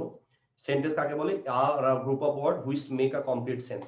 ওকে, এবার সেন্টেন্সের বেসিক স্ট্রাকচারটা কি, সেন্টেন্সের বেসিক স্ট্রাকচারটা হচ্ছে সাবজেক্ট থাকবে, ফাইনাইট ভার্ব থাকবে, এরপরে হচ্ছে এক্সটেনশনটা থাকবে। ওকে, তাহলে এক্সটেনশনের মধ্যে কি কি আসবে, অবজেক্ট, কমপ্লিমেন্ট আর এটা হচ্ছে অ্যাডভার্বিয়াল। তাহলে এবার আসেন ফাইনাইট ভার্ব কোনগুলো, এই যে এগুলো, এই যে দেখেন ফাইনাইট ভার্ব টেন্স এবং ভয়েস স্ট্রাকচার মেনে চলবে। কিভাবে হবে, যতখানি বোর্ডে লিখে পড়াইছি অতখানি এখানে আছে দেখেন। তাহলে ইট, ইটস আর অ্যাট এগুলো হচ্ছে ফাইনাইট ভার্ব। ইটেড, ইটিং, টু ইট, হ্যাভিং ডান এগুলো হচ্ছে নন ফাইনাইট ভার্ব। তাহলে এগুলোর পূর্বে এই যে এই থেকে এটার পূর্বে, পুরোটার পূর্বে, হ্যাঁ, এই যে ইটেন, ইটিং এবং হ্যাভিং ডান এগুলোর পূর্বে যদি দেখেন অক্সিলারি ভার্ব যদি দেন তাহলে ফাইনাইট ভার্ব হবে। Is eaten, have done, is eating, is having ডান এগুলো হচ্ছে ফাইনাইট ভার্ব। ওকে, তো এতখানি আমি তোমাদের দেখাইছি এতক্ষণ পর্যন্ত। এবার দ্বিতীয় স্লাইডটা আমরা এখন পড়বো, অবজেক্ট। ঠিক আছে, আগে অবজেক্ট বোর্ডে আমরা পড়ে আসি, অবজেক্ট বোর্ডে পড়ার পরে তারপরে আমরা স্লাইডে দেখবো আরেকবার। সুতরাং কোনো কিছু নোট করার দরকার নেই, সব পেয়ে যাবো অটো। এবার আসেন, কারণ পড়া এবং লেখার কাজ একসাথে হয় না, আগে পড়তে হয় এরপর লিখতে হয়। আমি তো ক্লাসেও বলা আমাদের লিখতে দিই না, আমি বলি যে ছবি উঠাও। ঠিক আছে, এবার আসেন, তাহলে এবার আপনি যদি খেয়াল করেন, তাহলে এবার আমরা যদি দেখি তাহলে অবজেক্টটা কি ভাই, তাহলে আমরা বলেছি সাবজেক্ট যোগ ফাইনাইট ভার্ব যোগ হচ্ছে এক্সটেনশন। তো এক্সটেনশনের মধ্যে আমরা কি বলেছি, তাহলে প্রথমে আসবে হচ্ছে আপনার কি আসবে বলেন তো, আপনার আসবে হচ্ছে অবজেক্ট এবং এরপরে আসবে হচ্ছে কমপ্লিমেন্ট। তাহলে এই জায়গাটাতে আমরা এখন ক্লিয়ার করব। এবার আসেন অবজেক্ট কি আর কমপ্লিমেন্ট কি, ঠিক আছে, অবজেক্ট কি আর কমপ্লিমেন্ট কি এই জায়গাটাতে আমরা একটু ক্লিয়ার করি। তাহলে অবজেক্ট কি আর কমপ্লিমেন্ট কি, তাহলে অবজেক্টটা হচ্ছে একটা কথা মনে রাখবেন, অবজেক্টটা কি, যদি এই যে ভার্বটা না সবকিছু ভার্বের উপরে। এবার আসে ভার্বকে যদি কি অথবা কাকে দ্বারা প্রশ্ন করেন, কি অথবা কাকে, ব্যক্তি বস্তুতে পড়বেন না উত্তর ভুল আসে, ব্যক্তি বস্তুতে পড়বেন না উত্তর ভুল আসে, তাহলে আপনি কি বলবেন, কি অথবা কাকে, বাংলার সাথে মিলান না, এখানে বাংলাতে ব্যক্তি বস্তুতে পড়ছেন না, মুখ্য কর্ম, গৌণ কর্ম ওই জায়গা থেকে বের হয়ে আসে। আমরা ডিরেক্ট বলবো কি এবং কাকে। ঠিক আছে, তাহলে কি এবং কাকে দ্বারা যে প্রশ্ন করে যে উত্তর পাওয়া যায় সেটা হচ্ছে অবজেক্ট। তাই আমি কি বললাম, ভার্বকে আপনি কি বা কাকে দ্বারা আপনি প্রশ্ন করলে যে উত্তরটা পাবেন, আমি আবার বলতেছি ভার্বকে কি বা কাকে দ্বারা আপনি যদি প্রশ্ন করেন, ভার্বকে কি বা কাকে দ্বারা আপনি যদি প্রশ্ন করেন তাহলে আপনি যেটা পাবেন সেটা হচ্ছে আপনার অবজেক্ট। আমি আবার বলতেছি ভার্বকে কি বা কাকে দ্বারা যদি প্রশ্ন করেন তাহলে আপনি কি পাবেন, তাহলে আপনি পাবেন অবজেক্ট। তাহলে ভার্বকে কি বা কাকে দ্বারা আপনি যদি প্রশ্ন করেন তাহলে কি পাবেন, তাহলে ভার্বকে কি বা কাকে দ্বারা প্রশ্ন করলে আপনি পাবেন অবজেক্ট, এটা মনে রাখবেন। তাহলে ভার্বকে কি বা কাকে দ্বারা প্রশ্ন করলে কি পাবো আমরা, অবজেক্ট পাবো। এবার আপনি যদি খেয়াল করেন, তাহলে দেখেন আই ইট রাইস, ঠিক আছে, তাহলে এবার আসেন এটা অ্যাক্টিভ সেন্টেন্স, ভার্বকে প্রশ্ন করেন কি খাচ্ছে, তাহলে ভাই রাইস খাচ্ছে, তো রাইসটা হচ্ছে অবজেক্ট। তো এবার একটা কথা মনে রাখবেন, এখানে নোট দিয়ে মনে রাখবেন, নোটটা হচ্ছে যে ভাই যদি একটি অবজেক্ট থাকে তাহলে এটা চিন্তা করার কিছু নাই, একটি অবজেক্ট যদি থাকে তাহলে চিন্তা করার কিছু নাই, এটা 100% ডিরেক্ট অবজেক্ট হবে। কি হবে, ডিরেক্ট অবজেক্ট হবে, 100% ডিরেক্ট অবজেক্ট, এটা মনে রাখবেন। তাহলে যদি আপনার একটাই অবজেক্ট হয় তাহলে এটা 100% ওটা আপনার ডিরেক্ট অবজেক্ট হবে, এটা একটু মাথায় রাখবেন। যদি আপনার একটি অবজেক্ট হয় তাহলে ওটি 100% আপনার ডিরেক্ট অবজেক্টটা হবে, এটা মনে রাখবেন। যদি একটি অবজেক্ট হয় তাহলে সেটা 100% কি হবে, তাহলে 100% আপনার ডিরেক্ট অবজেক্ট হবে। তারপরে অবজেক্ট কয় প্রকার হচ্ছে, অবজেক্ট হচ্ছে দুই প্রকার, এটা আপনারা জানেন, একটা হচ্ছে ডিরেক্ট অবজেক্ট, আরেকটা হচ্ছে ইনডিরেক্ট অবজেক্ট। তো সবাই এখানে কিছু কিছু ভুল পড়ায়, ভুল পড়াটা কি, ওরা ওই একটা অবজেক্টকে বলে কি বা কাকে দ্বারা প্রশ্ন করে, এবার উত্তর করলে কিন্তু ভুল হয়ে যাবে, এবার উত্তর করলে ভুল হয়ে যাবে। কেন ভুল হয়ে যাবে আমি স্লাইড আপনাকে দেখাচ্ছি কেন ভুল হয়ে যায়। তাহলে জাস্ট আপনি একটা কথা মনে রাখবেন, যদি একটি অবজেক্ট থাকে তাহলে 100% সেটা হচ্ছে আপনার ডিরেক্ট অবজেক্ট। এবার আসেন যদি দুটো অবজেক্ট চলে আসে তাহলে আপনি কি করবেন, তাহলে এবার আসেন যদি দুটি অবজেক্ট চলে আসে তাহলে দুটি অবজেক্ট যদি আসে তখন যে ব্যাপারটা আসবে, তখন যে অবস্থাটা আসবে, একটা হবে ডিরেক্ট আর একটা হচ্ছে ইনডিরেক্ট। দুটি অবজেক্ট আসলে একটা কি ডিরেক্ট আর একটা হচ্ছে ইনডিরেক্ট। যদি আপনি কি দ্বারা প্রশ্ন করেন কি তাহলে হবে ডিরেক্ট, আর যদি কাকে দ্বারা যদি প্রশ্ন করেন তাহলে হবে ইনডিরেক্ট। ঠিক আছে, তাহলে দুটি অবজেক্ট যদি থাকে তাহলে আমরা কি বলবো, একটা ডিরেক্ট আর একটা কি ইনডিরেক্ট। এবার আপনি খেয়াল করেন, যেমন আমি যদি বলি I gave him a pen, ঠিক আছে, I gave him a pen, এখানে অবজেক্ট কয়টা, তাহলে এবার আসেন কাকে দিয়েছি, তাকে দিয়েছি, কি দিয়েছি, কলম দিয়েছি, তাহলে এবার আসেন অবজেক্ট কয়টা হচ্ছে, অবজেক্ট দুইটা, তার মানে এখানে আপনার দুটো অবজেক্ট আছে, ডিরেক্ট আর ইনডিরেক্ট। এবার আসেন এখানে অবজেক্ট কয়টা, তাহলে ভাই এখানে অবজেক্টটা হচ্ছে একটা। খেয়াল করেন, তাহলে এর আগে যেটা লিখলাম আই ইট রাইস, আমি আগে যেটা লিখলাম সেটা লিখেছি আই ইট রাইস। খেয়াল করবেন আমি আগের সেন্টেন্সটাতে লিখেছি আই ইট রাইস, তাহলে আই ইট রাইসে আপনার অবজেক্ট কয়টা, তাহলে ভাইয়া আই ইট রাইসে আপনার অবজেক্ট হচ্ছে একটা, তার মানে ওটা কোনো চিন্তা করার কিছু নাই, ওটা 100% আপনার ডিরেক্ট অবজেক্ট। এবার আসেন I gave him a pen, এই কনসেপ্ট থেকে ডিউতে কোশ্চেন আসছে, আমি দেখাচ্ছি একটু পরে। I gave him a pen, আমি তাকে একটি কলম দিয়েছি, তাহলে সোনা ময়না পাখি এখানে অবজেক্ট কয়টা আছে, তাহলে ভাইয়া এখানে অবজেক্ট আছে দুইটা, কাকে আর কি, কাকে আর কি। তাহলে এবার আসেন তাহলে অবজেক্ট দুইটা, তার মানে এখানে আছে ডিরেক্ট আর ইনডিরেক্ট, তাহলে কি দিয়েছি কি দ্বারা যদি আপনি প্রশ্ন করেন তাহলে এটাকে আপনি পাবেন ডিরেক্ট অবজেক্ট, কাকে দিয়েছি তাকে দিয়েছি, তার মানে কি এটা ইনডিরেক্ট অবজেক্ট। এবার গাছ খেলা ডিরেক্ট আর ইনডিরেক্টের আগে নাই, তাহলে এখানে গুরুত্বপূর্ণ রুলস কি, গুরুত্বপূর্ণ রুলসটা হচ্ছে দেখেন আগে ইনডিরেক্ট ব্যবহার করেছেন, এরপর আপনি ডিরেক্টটা ব্যবহার করেছেন। খেয়াল করেন আপনি আগে ইনডিরেক্ট ব্যবহার করেছেন, এরপর আপনি কি ব্যবহার করেছেন, এরপরে আপনি ডিরেক্টটা ব্যবহার করেছেন। আমি আবার বলতেছি খেয়াল করেন, I gave him a pen, আপনি খেয়াল করেন I gave him a pen, আমি তাকে একটি কলম দিয়েছি।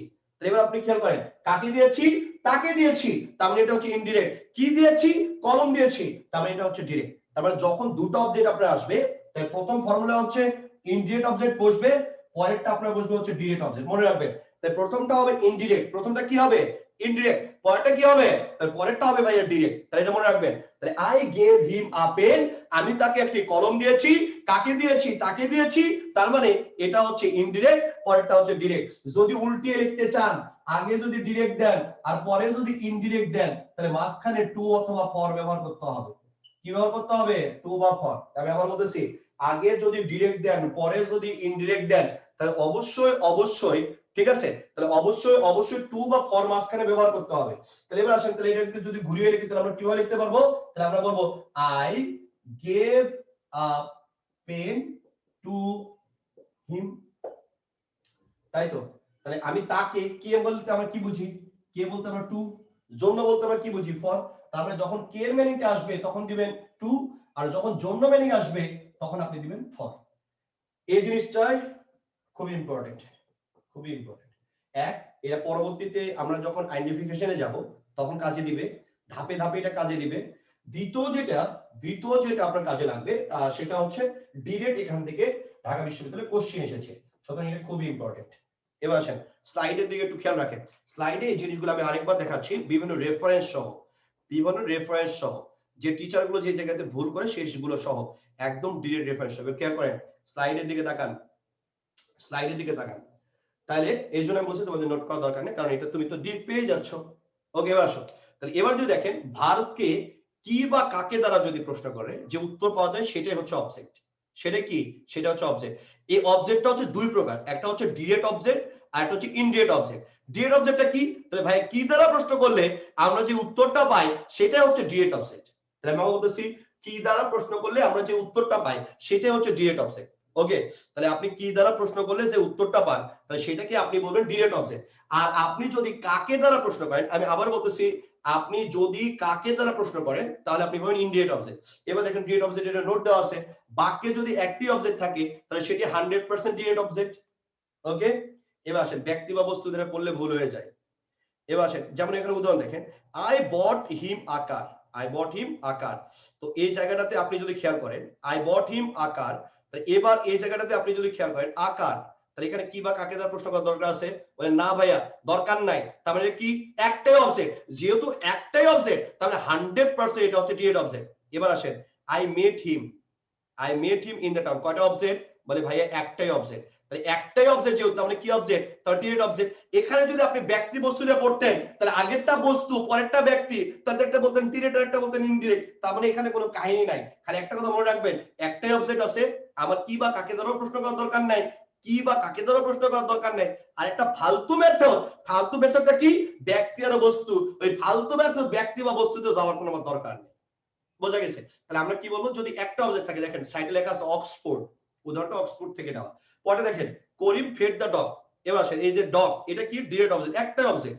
উই বিল্ড দ্য হাউস, এই হাউসটা হচ্ছে একটাই অবজেক্ট, তার মানে সবগুলো হচ্ছে আপনার একটাই অবজেক্ট, তার মানে সবগুলো হচ্ছে ডিরেক্ট। সবগুলো হচ্ছে ডিরেক্ট অবজেক্ট। পাশে রেফারেন্স দেওয়া আছে দেখেন, অক্সফোর্ড, লেক্সিকো এবং লংম্যান, তিনটা ভালো ভালো ওয়ার্ল্ড ফেমাস ডিকশনারি রেফারেন্স দেওয়া আছে। যদিও আমরা যে সংজ্ঞাটা এখানে পড়াই আপনাদের, যে কি বা কাকে দ্বারা প্রশ্ন করলে যে উত্তর পাওয়া যাবে সেটা ডিরেক্ট অবজেক্ট, এবারে অবজেক্ট, এটাও ভুল। কিন্তু আমরা বোঝার সুবিধার্থে আমরা এটা এখন ফলো করব, কারণ তোমরা ছোট মানুষ, আর তোমরা যখন বিসিএস এর জন্য আবার আমার কাছে প্রাইভেট পড়তে আসবা তখন এটা আরো ক্লিয়ার করে দেবো। এবার আসেন, অরিজিনাল সংজ্ঞাটা ছিল এইটা, a noun বা pronoun বা noun phrase representing the person or thing that directly affected by the action verb, সেটা হচ্ছে ডিরেক্ট অবজেক্ট। তো অত প্যাসেলের মধ্যে তোমার যাওয়ার দরকার নেই, নরমাল থিংকিং করো। অত প্যাসেলের মধ্যে তোমার যাওয়ার দরকার নেই, তুমি নরমাল একটা থিংকিং করো। নরমাল থিংকিংটা কি ভাইয়া? নরমাল থিংকিংটা হচ্ছে যদি একটি অবজেক্ট থাকে তাহলে 100% সেটা হবে ডিরেক্ট অবজেক্ট। সেটা কি হবে? Direct object. এবার চলে আসো পরের স্লাইডটার দিকে একটু খেয়াল করো, পরের স্লাইডটার দিকে খেয়াল করো, দেখো এবার আসো দুটো অবজেক্ট চলে আসছে। এবার হি বট মি আ কার, তাহলে এবার আসো মি একটা, আকার একটা, কি কিনে দিয়েছে? কার। কাকে কিনে দিয়েছে? আমাকে। তাহলে অবজেক্ট কয়টা? দুইটা। তাহলে এবার আমরা বলবো ভাইয়া তাহলে এটা হচ্ছে ডিরেক্ট অবজেক্ট আর এটা হচ্ছে ইনডিরেক্ট অবজেক্ট। এবার নিচের উদাহরণটা খেয়াল করেন, she gave the dog it's dinner, তার মানে অবজেক্ট কয়টা? বলে ভাইয়া কাকে আর কি, তার ডগ, এই ডগ কি ব্যক্তি, তো ব্যক্তি হলে তো উত্তর ভুল হয়ে যেত, কারণ এটা তো ইনডিরেক্ট। ওকে, তো এবার she gave the dog it's dinner, তার মানে কাকে দিয়েছে? কুকুরকে দিয়েছে। কি দিয়েছে? ইটস ডিনার, তার ডিনারটা দিয়েছে। তবে এবার দেখেন দুটি অবজেক্ট, তার মানে এখানে আমার 100% আপনাকে লক্ষ্য রাখতে হবে যে এখানে অবজেক্ট যেহেতু দুইটা, তার মানে একটা ডিরেক্ট অবজেক্ট আর একটা হচ্ছে ইনডিরেক্ট অবজেক্ট। খেয়াল করবেন, তো যেহেতু অবজেক্ট এখানে দুইটা, তার মানে আমরা বলবো একটা ডিরেক্ট অবজেক্ট আর একটা হচ্ছে ইনডিরেক্ট অবজেক্ট। এবার আপনি যদি খেয়াল করেন তাহলে একটা ডিরেক্ট আর একটা হচ্ছে ইনডিরেক্ট, ডিরেক্ট আর একটা কি ইনডিরেক্ট। এবার আসেন ফর্মুলা দেখেন, ভাই এটা একটু আবার বুঝো। কোনটা রে শোনা? ভাই এটা যেটা বলছেন ওইটা আবার একটু স্ট্রাকচার দিয়ে। এবার আসেন বুঝাচ্ছি, দেখো ভালোভাবে বুঝো, শুধু তিনবার বললে তিনবার বুঝাবো, পেরা নাই, কিন্তু বুঝতে হবে। এবার আসো, তাহলে হি বট মি আ কার, ঠিক আছে? তাহলে এবার আসেন, এটা একটা অবজেক্ট, এটা অবজেক্ট, একটা অবজেক্ট। তাহলে ভাই আমি তো বুঝি না এটা কেমন অবজেক্ট হলো। এবার প্রশ্ন কর, কি কিনে দিয়েছে? কি, তাহলে কার। তাহলে কি দ্বারা প্রশ্ন করলে কি পাওয়া যায়? Direct object. কাকে কিনে দিয়েছে? আমাকে। কাকে কিনে দিয়েছে? আমাকে, তার মানে এটা হচ্ছে ইনডিরেক্ট অবজেক্ট। তাহলে কি দ্বারা প্রশ্ন করলে আমি পাইছি কার, তাই তো? কি দ্বারা প্রশ্ন করলে আমি কি পেয়েছি? কি দ্বারা প্রশ্ন করলে পেয়েছি আমি কার। এবার আসো কাকে দ্বারা প্রশ্ন যদি করি, কাকে যদি আপনি খেয়াল করেন তাহলে কাকে, তাহলে ভাইয়া কাকে বলতো? আমাকে। তার মানে এবার আসো, তার মানে এখানে অবজেক্ট কয়টা হয়েছে সোনা? দুইটা। তাহলে কি দ্বারা প্রশ্ন করলে আমরা যেটা বলি, আমরা কি দ্বারা প্রশ্ন করলে আমরা যেটা বলি সেটাকে আমরা বলি ডিরেক্ট অবজেক্ট, তাই তো? তাহলে এবার আসো, তার মানে এখানে হচ্ছে ডিরেক্ট অবজেক্ট। আর কাকে দ্বারা প্রশ্ন করলে আমরা কি বলি? আমরা বলি ইনডিরেক্ট অবজেক্ট। এবার দেখো তো, তাহলে এবার কি আর কাকে দুটো দিয়ে মিলতেছে কিনা? তাহলে ইয়েস ভাইয়া মিলে যাচ্ছে, তাহলে মিলে যাচ্ছে। তাহলে কি কিনেছে? কার। আর কি কিনেছে? কার, তার মানে এটা হচ্ছে ডিরেক্ট অবজেক্ট। কাকে কিনে দিয়েছে? আমাকে, তার মানে এটা হচ্ছে ইনডিরেক্ট অবজেক্ট। বোঝা গেছে? কাকে কিনে দিয়েছে এটা কি ইনডিরেক্ট অবজেক্ট। এবার আসো, তাহলে এবারে এই সেম জিনিস, শি গেভ দ্য ডগ, তাহলে কাকে দিয়েছে? কাকে, তারপরে দ্য ডগ, তার মানে ইনডিরেক্ট অবজেক্ট। কি দিয়েছে? ইটস ডিনার, তার মানে এটা হচ্ছে ডিরেক্ট অবজেক্ট। তাহলে নরমালি স্ট্রাকচারটা কি? এই যে দেখো স্ট্রাকচারটা এইখানে দেখো, তাহলে স্ট্রাকচার তো প্রথমে সাবজেক্ট, এরপর ফাইনাইট ভার্ব, এরপর দেখেন ইনডিরেক্ট অবজেক্ট, এরপর হচ্ছে ডিরেক্ট অবজেক্ট। আমরা যখন এটা সংকেতটা লিখি, সংকেতটা উল্টিয়ে লিখতে হয়। ডিরেক্ট ইনডিরেক্টের সংকেতটা হচ্ছে ও আই আর ওডি, মনে রাখবেন ও আই আর ওডি উল্টা। তাহলে ইনডিরেক্ট অবজেক্ট আর একটা হচ্ছে ডিরেক্ট অবজেক্ট। এবার আসো, আমি কি বলেছি যদি উল্টায় লেখো, ভাইয়া ডিরেক্ট অবজেক্ট হইলে গিয়া বস্তু আর ইনডিরেক্ট অবজেক্ট হইলে গিয়া ব্যক্তি বা প্রাণী। আচ্ছা এটাকে আমি পড়াইছিনি ব্যক্তি বস্তু, ওটা পড়ানো যাবে না, ওটা কবিরা গুণা। একটু আগে দেখে আসলাম না, উত্তর ভুল হবে। আমি বলছি কি, কি আর কাকে দ্বারা প্রশ্ন করবি, কি দ্বারা যদি প্রশ্ন করে উত্তর পাস তার মানে ওটা বলবি ডিরেক্ট, আর কাকে দ্বারা যদি প্রশ্ন করে উত্তর পাস সেটা বলবি ইনডিরেক্ট। ব্যক্তি বস্তু ওটা পড়াই যাবে না, কবিরা গুণা। ঠিক আছে, ইংলিশের ক্ষেত্রে ওটা কবিরা গুণা, তো এটা বাংলার ক্ষেত্রে তোকে মিলাইলে হবে না। আমি তো বারবার করে বলতেছি যে বাংলার ক্ষেত্রে মিলায় না, বাংলার ক্ষেত্রে মিলায় না, বাংলার ক্ষেত্রে মেলানো যাবে না। এটা মুখ্য কর্ম গৌণ কর্ম দিয়ে আপনি মিলাইতে পারবেন না। ঠিক আছে, যে যেটা পদ্ধতি সেটা আপনাকে পড়তে হবে। ঠিক আছে, তাহলে আমি বারবার করে বলতেছি যে কি আর কাকে, আমি আবার বলতেছি কি আর কাকে। ওডি মানে কি ভাই? ওডি মানে তো বললাম তোমাকে ওই যে ডিরেক্ট অবজেক্ট। ডিরেক্ট অবজেক্টের যখন সংক্ষিপ্ত রূপ লেখো তখন ওডি লিখতে হয়। ঠিক আছে, তাই এটা হচ্ছে ডিরেক্ট অবজেক্ট আর এটা হচ্ছে ইনডিরেক্ট অবজেক্ট, এটা হচ্ছে ফর্মাল। এগুলো অক্সফোর্ড এগুলো সংকেতগুলো ব্যবহার করে। ঠিক ঠিক আছে? এই জন্য আমরা ও মানে আই ও ডি ও লিখতে পারতেছি না। অক্সফোর্ড নিজে লেখে ও আই, তার মানে আপনাকেও লিখতে হবে ও আই যদি সংক্ষিপ্ত ভাবে লিখতে চান। আমি তো নতুন করে গ্রামার লিখতে পারবো না রে সাইমন, দ্যাটস ওয়াই আমাকে এইভাবে লিখতে হয়েছে। ওকে, তাহলে আমি যেহেতু সংক্ষেপে লিখছি, অক্সফোর্ড যেভাবে সংক্ষেপে লিখেছে আমিও সেটাই ফলো করেছি। ঠিক আছে, তাহলে আমরা কি বলবো, এটা হচ্ছে ডিরেক্ট অবজেক্ট আর এটা হচ্ছে ইনডিরেক্ট অবজেক্ট। তাহলে এবার আসো, যখন স্ট্রাকচারটা কি, সাবজেক্ট যোগ ফাইনাইট ভার্ব যোগ ইনডিরেক্ট অবজেক্ট যোগ ডিরেক্ট অবজেক্ট, যদি উল্টাটা লেখো তাহলে কি হবে, তাহলে উল্টাটা তুমি যদি লেখো তাহলে উল্টাটা লিখলে তুমি বলবা কি, আগে ডিরেক্ট অবজেক্ট, এরপরে কি লিখবা, তারপরে লিখবা হচ্ছে ইনডিরেক্ট অবজেক্ট, মাঝখানে কি আসবে, টু অথবা ফর। এই যে দেখো মাঝখানে হচ্ছে টু অথবা ফর। আমি কি বললাম, কে বুঝাইলে কে হয়, দ্বিতীয় বিভক্তি যদি বুঝায় তাহলে হয় টু, আর জন্য যদি বুঝায় তাহলে হয় ফর। জন্য যদি বুঝায় তাহলে হয় ফর। উদাহরণ দেখো নিচের দিকে, উদাহরণ দেখো নিচের দিকে, উদাহরণ কি বলতেছে খেয়াল করেন, I gave them some books. তাহলে আই গেভ দেম কাকে দিয়েছো, তাহলে ভাইয়া কাকে, কাকে মানে কি ইনডিরেক্ট অবজেক্ট, কাকে মানে কি ইনডিরেক্ট অবজেক্ট। এবার আসো কি দিয়েছো, তাহলে সাম বুকস, তাহলে সাম বুকসটা কি, তাহলে ভাইয়া ডিরেক্ট অবজেক্ট। ঠিক আছে, ওডি ডিরেক্ট অবজেক্ট। তাহলে এবার আসেন, তাহলে আপনি মিলাইছেন কিভাবে, তাহলে আমরা জানি ভাইয়া নরমালি ইনডিরেক্ট অবজেক্টের পরে আপনার ডিরেক্ট অবজেক্টটা বসে। এই যে স্ট্রাকচার দেখো, যদি উল্টায় লিখতে চাও তাহলে কি হবে, প্রথমে ডিরেক্ট অবজেক্ট আসবে, সাম বুকস কি দিয়েছো, বই, কাকে দিয়েছো, তাকে, তাহলে তাকে কে, কে মানে কি টু আসবে। ঠিক আছে, এই যে টু। এবার I bought some books for them, তাহলে তার জন্য বই কিনেছি, তার মানে এখানে টু আসবে না, এখানে কি আসবে, ফর। ঠিক আছে, কি কিনে দিয়েছো, তাহলে কি কিনে দিয়েছো, বই, তার মানে ডিরেক্ট অবজেক্ট। ঠিক আছে, এটা কি ডিরেক্ট অবজেক্ট। এবার আসো কাকে কিনে দিয়েছো, তাদেরকে, তার মানে কি, এটা হচ্ছে ইনডিরেক্ট। তাহলে এটা হচ্ছে ইনডিরেক্ট।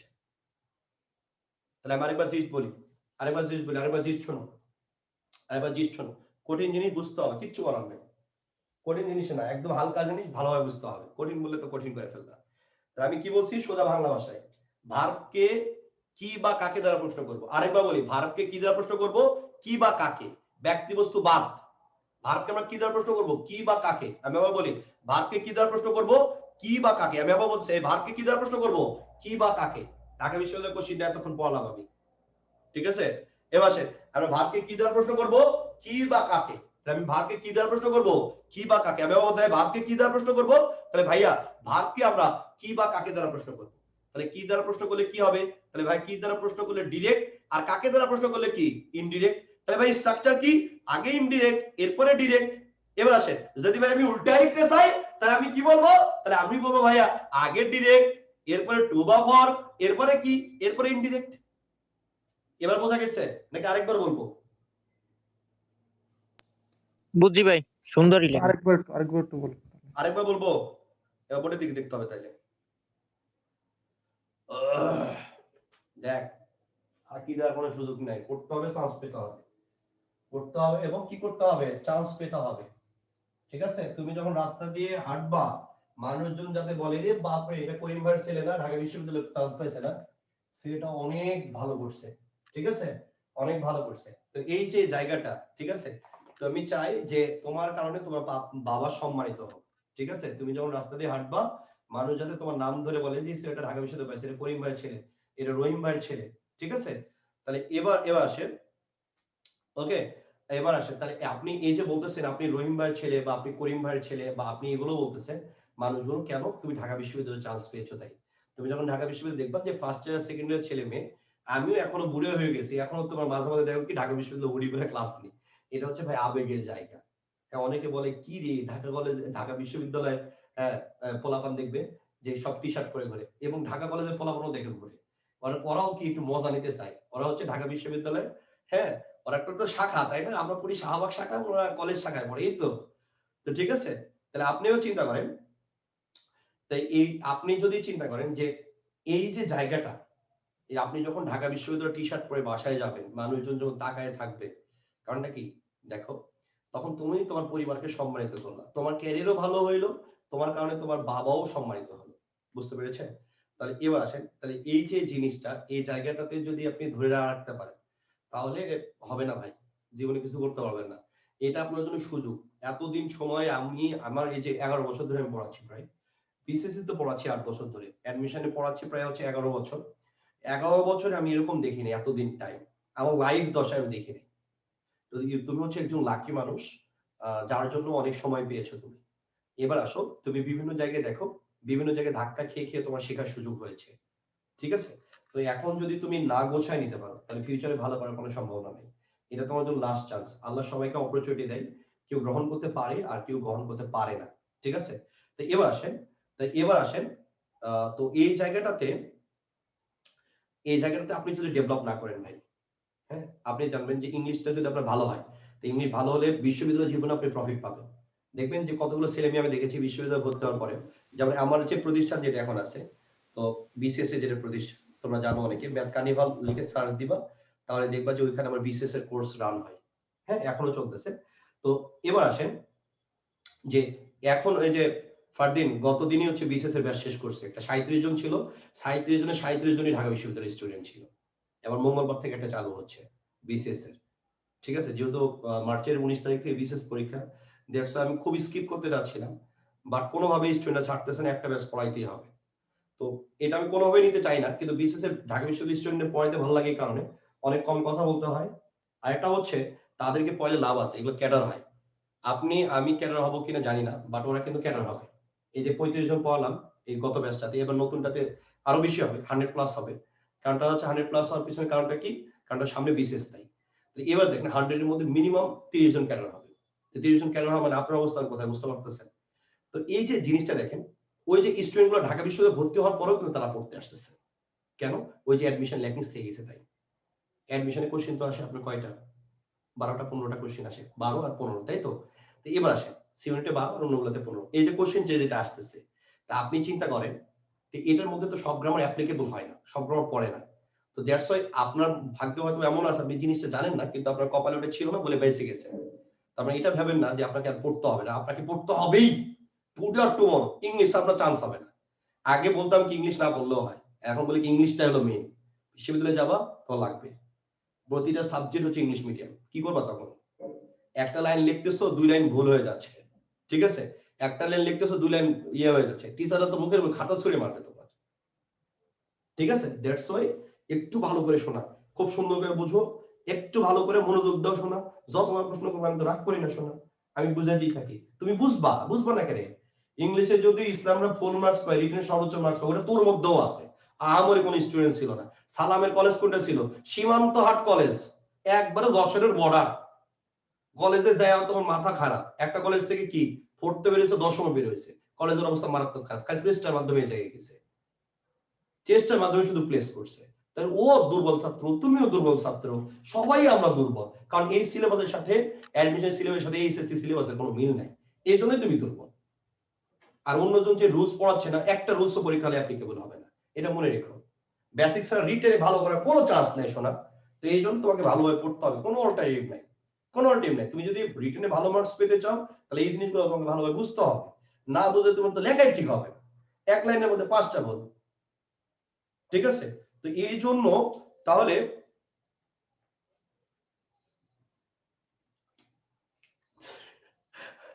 ফাতিমা ফাতিমা আমার স্টুডেন্ট একবার বললে আর পড়া লাগে না রে, একবার পড়লে এই নোটগুলো যদি থাকে তো মৃত্যুর আগ পর্যন্ত ইংলিশ পড়তে হবে না, মৃত্যুর আগ পর্যন্ত পড়তে হবে না, সুতরাং ওই রিপিটিশনের কোনো সুযোগ নাই। এবার আসো তাহলে আরেকবার বলে, ভাইয়া ওকে আর কোনো কথা নাই, কোনো কথা নাই, কোনো কথা নাই। এবার আসেন, কোনো কথা নাই, কথা হবে পরে, ভাইয়া আজকে কি ক্লাস শেষ করে এরপরে কথা হবে, ক্লাস শেষ করে এরপরে কথা হবে, আগে কথা নেই। এবার আসো তাহলে, এবার আমরা এই যে গল্প একটু বললাম, মাথাটা ফ্রেশ হয়েছে, এবার দেখ গল্প করছি একটু না, এবার দেখ, এবার ভালো বুঝবি। তাহলে আমি কি বলছি রে শোনা, তাহলে ভার্বকে বলছি কি আর কাকে দ্বারা প্রশ্ন করবে, তাহলে কি দ্বারা প্রশ্ন করলে কি বলবি? ডিরেক্ট। কাকে দ্বারা প্রশ্ন করলে কি বলবি? ইনডিরেক্ট। কথা শেষ।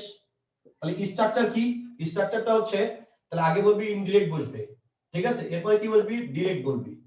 যদি উল্টা আসিস তাহলে কি বলবি? আগে ডিরেক্ট, এরপরে টু অথবা ফর, এরপরে হচ্ছে ইনডিরেক্ট। যাও শেষ। তাহলে একটা উদাহরণ শুধু মুখস্থ রাখবি। তাহলে আপনি উদাহরণ মুখস্থ রাখবি, I gave him a pen. উল্টা তাহলে আপনি কি বলবেন? I gave a pen to him. উদাহরণটা মনে রাখবা, সূত্র মনে থাকবে না, উদাহরণটা মনে রাখবা। ডিডাকটিভ অ্যাপ্রোচ এটাকে বলা হয়, ঠিক আছে? আচ্ছা ঠিক আছে, তাহলে এই জিনিসটা একটু মনে রাখবা, তাহলে হয়ে গেছে, আর কোনো খেলা নেই। ওকে, এবার আসো, তাহলে আমি কি বলছি, কি দিয়েছে, কলম, কাকে দিয়েছে, তাকে। এবার আর বলার কথা না, তাহলে যেটা এটা যদি মুখস্থ করা চাইতে এটা মনে রাখা ভালো, এটা মনে রাখবে, এটাকে আমরা বলি ডিডাকটিভ অ্যাপ্রোচ। তার মানে কি, উদাহরণ মুখস্থ রাখা, এটাকে আমরা বলি ডিডাকটিভ অ্যাপ্রোচ। ওকে, এবার চলে আসো, এবার আমরা দেখবো কমপ্লিমেন্ট। ঠিক আছে, এবার আমরা কি দেখবো, এবার দেখবো আমরা হচ্ছে কমপ্লিমেন্ট। এবার আমরা দেখবো হচ্ছে কমপ্লিমেন্ট। এবার খেয়াল করো কমপ্লিমেন্ট বলতে আমরা কি বুঝি, এবার খেয়াল করো কমপ্লিমেন্ট বলতে আমরা কি বুঝি। কমপ্লিমেন্ট, কমপ্লিমেন্ট, এই কমপ্লিমেন্ট বলতে আমরা কি বুঝি, সুন্দর করে একটু দেখো। কমপ্লিমেন্ট বলতে কি, যেটা আপনার নাউন অথবা প্রোনাউনকে পরিচয় করিয়ে দেয়, নাউন অথবা প্রোনাউনকে পরিচয় করিয়ে দেয়, নাউন অথবা প্রোনাউনকে কি করে দেয়, পরিচয় করিয়ে দেয়, সেটা হচ্ছে আপনার কমপ্লিমেন্ট, রাইট। তাহলে যেটা নাউন অথবা প্রোনাউনকে আপনার পরিচয় করিয়ে দিবে, আমি আবার বলতেছি, যেটা আপনার নাউন অথবা প্রোনাউনকে পরিচয় করিয়ে দিবে সেটা হচ্ছে আপনার কমপ্লিমেন্ট, রাইট। আমি আবার বলতেছি, যেটা আপনার নাউন অথবা প্রোনাউনকে পরিচয় করিয়ে দিবে সেটা হচ্ছে আপনার কমপ্লিমেন্ট। এই জিনিসটা মনে রাখবেন, যেটা নাউন অথবা প্রোনাউনকে, ওকে, তো নাউন অথবা প্রোনাউনকে আপনার পরিচয় করিয়ে দিবে সেটাকে আপনি বলবেন কমপ্লিমেন্ট, মনে রাখবে, যেটা নাউন অথবা প্রোনাউনকে আপনার পরিচয় করিয়ে দিবে সেটাকে আমরা বলবো কমপ্লিমেন্ট। এই জিনিসটা একটু মনে রাখবেন। আমি বলতেছি, যেটা নাউন অথবা প্রোনাউনকে আপনার পরিচয় করিয়ে দিবে সেটাকে আপনি বলবেন কমপ্লিমেন্ট। যে নাউন অথবা প্রোনাউনকে কি করবে, পরিচয় করিয়ে দিবে, সেটাকে আপনি বলবেন কমপ্লিমেন্ট। অর্থাৎ দেখেন পরিচয় করার ধরন কি, তাহলে আগে বুঝতে হবে কমপ্লিমেন্ট কয় ধরনের হয়। একটা হচ্ছে সাবজেক্ট কমপ্লিমেন্ট, এগুলো ফরজ জানা, এগুলো না জানে অ্যাডমিশনে যাওয়া মহাপাপ। আর একটাকে আমরা বলি অবজেক্ট কমপ্লিমেন্ট, অবজেক্ট কমপ্লিমেন্ট। এবার আসেন, তাহলে সাবজেক্ট কমপ্লিমেন্টটা কি, তাহলে ভাইয়া যেটা সাবজেক্টকে পরিচয় করে দিবে সে সাবজেক্ট কমপ্লিমেন্ট। ভাই অবজেক্ট কমপ্লিমেন্ট কি, যেটা অবজেক্টকে পরিচয় করে দিবে সেটা হচ্ছে অবজেক্ট কমপ্লিমেন্ট। কেমন, তাহলে উদাহরণ দেখেন, উই মেড হিম ক্যাপ্টেন, ঠিক আছে, উই মেড হিম ক্যাপ্টেন, আমরা তাকে কি বানিয়েছি, ক্যাপ্টেন বানিয়েছি। আচ্ছা, হিম আর ক্যাপ্টেন দুটো কি সেম জিনিস নাকি আলাদা জিনিস, তাহলে ভাইয়া দুটো হচ্ছে সেম জিনিস, খেয়াল করেন, তাহলে দুটো হচ্ছে সেম জিনিস, তাহলে উই মেড হিম ক্যাপ্টেন, তাই আপনি যদি চিন্তা করেন we made him captain, him আর ক্যাপ্টেন কখনো দুটো আলাদা জিনিস না, খেয়াল করেন, হিম আর ক্যাপ্টেন দুটো কখনোই আলাদা জিনিস না, দুটো হচ্ছে সেম জিনিস। তার মানে কি, এই হিমকে পরিচয় করে দিচ্ছে, দ্যাটস ওয়াই এটা হচ্ছে অবজেক্ট কমপ্লিমেন্ট। এবার আপনি যদি খেয়াল করেন, আগে আমরা যে উদাহরণটা একটু আগে দেখেছি ওখানে কি দেখেছিলাম, আমরা দেখেছিলাম I gave him a pen, I gave him a pen. এবার দেখেন তো হিম আর পেন দুটো কি সেম জিনিস, মানে না ভাইয়া দুটো সেম জিনিস না। খেয়াল করেন, হিম আর পেন দুটো সেম জিনিস না, যেহেতু হিম আর পেন দুটো সেম জিনিস না, তার মানে এটা হচ্ছে অবজেক্ট। এটা কি, এটা হচ্ছে অবজেক্ট। এবার আপনি যদি খেয়াল করেন, হিম আর ক্যাপ্টেন, হিম আর ক্যাপ্টেন দুটো কি সেম জিনিস, ইয়েস দুটো সেম জিনিস, উই মেড হিম ক্যাপ্টেন, আমরা তাকে ক্যাপ্টেন বানিয়েছিলাম, তাহলে হিম আর ক্যাপ্টেন দুটো সেম জিনিস, তার মানে এটা হচ্ছে কমপ্লিমেন্ট।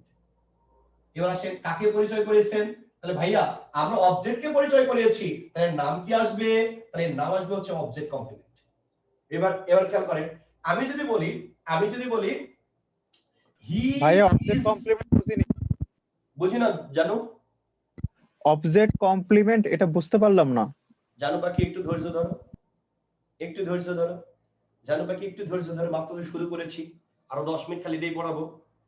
এবার আসে, তাহলে আমি যদি বলি হি is a doctor, he is a doctor, right, আমি বললাম হি ইজ এ ডক্টর। তাহলে এবার আপনি যদি খেয়াল করেন হি ইজ আ ডক্টর, আচ্ছা হি আর ডক্টর দুটো কি সেম নাকি আলাদা, তাহলে ভাইয়া আমি বললাম I am a teacher, right, I am a teacher, তাহলে আমি আর টিচার দুটো কি আলাদা জিনিস নাকি একটাই জিনিস, বলে ভাইয়া সেম জিনিস, আপনিও তার টিচারও তা। এবার আসেন, এই হি is a doctor, he is আ কি ডক্টর, তাহলে সে হলো ডাক্তার, সে আর ডাক্তার কি আলাদা জিনিস, বলে না ভাই আলাদা জিনিস না, দুটো সেম জিনিস, তবে এটা হচ্ছে কমপ্লিমেন্ট। এবার আসেন কি কমপ্লিমেন্ট, সাবজেক্টকে পরিচয় করাইছে, তার মানে কি সাবজেক্ট কমপ্লিমেন্ট। এবার আসেন, তাহলে আমি যদি বলি আই ইট রাইস, এবার বলো তো আই ইট রাইস আমি ভাত খাই, খেয়াল করেন, আমি বললাম আই ইট রাইস আমি ভাত খাই, খেয়াল করেন, আমি বললাম আই ইট রাইস আমি ভাত খাই, খেয়াল করেন, আমি বললাম আই ইট রাইস আমি ভাত খাই, তাহলে ভাই আমি আর ভাত দুটো কি সেম জিনিস, তবে না ভাই আমি আর ভাত আবার কেমনে সেম হয়, তাহলে যেহেতু সেম না তার মানে এই রাইসটা হচ্ছে অবজেক্ট, ঠিক আছে। তাহলে এবার আসো আবার বোঝো এই জায়গাটা, আবার বোঝো, আমি বলছি যেটা আপনার যে ওয়ার্ডটা নাউন অথবা প্রোনাউনকে পরিচয় করে দেয়, অর্থাৎ আপনার যেটা সাবজেক্টকে অথবা অবজেক্টকে পরিচয় করে দেয় সেটাকে আমরা বলবো কমপ্লিমেন্ট। সেটা কি বলবো? কমপ্লিমেন্ট। খেয়াল করবেন, যেটা সাবজেক্ট বা অবজেক্টকে আপনার পরিচয় করে দিবে সেটাকে আমরা বলবো কমপ্লিমেন্ট। মাথায় যায় থাকে, যেটা সাবজেক্ট অথবা অবজেক্টকে আপনার পরিচয় করিয়ে দিবে, যেটা সাবজেক্ট অথবা অবজেক্টকে আপনার পরিচয় করিয়ে দিবে সেটাকে আমরা বলবো কমপ্লিমেন্ট। মাথায় রাখে যাবে, যেটা সাবজেক্ট অথবা অবজেক্টকে পরিচয় করিয়ে দিবে সেটাই হচ্ছে আপনার কমপ্লিমেন্ট। এবার আসেন উই মেড হিম ক্যাপ্টেন।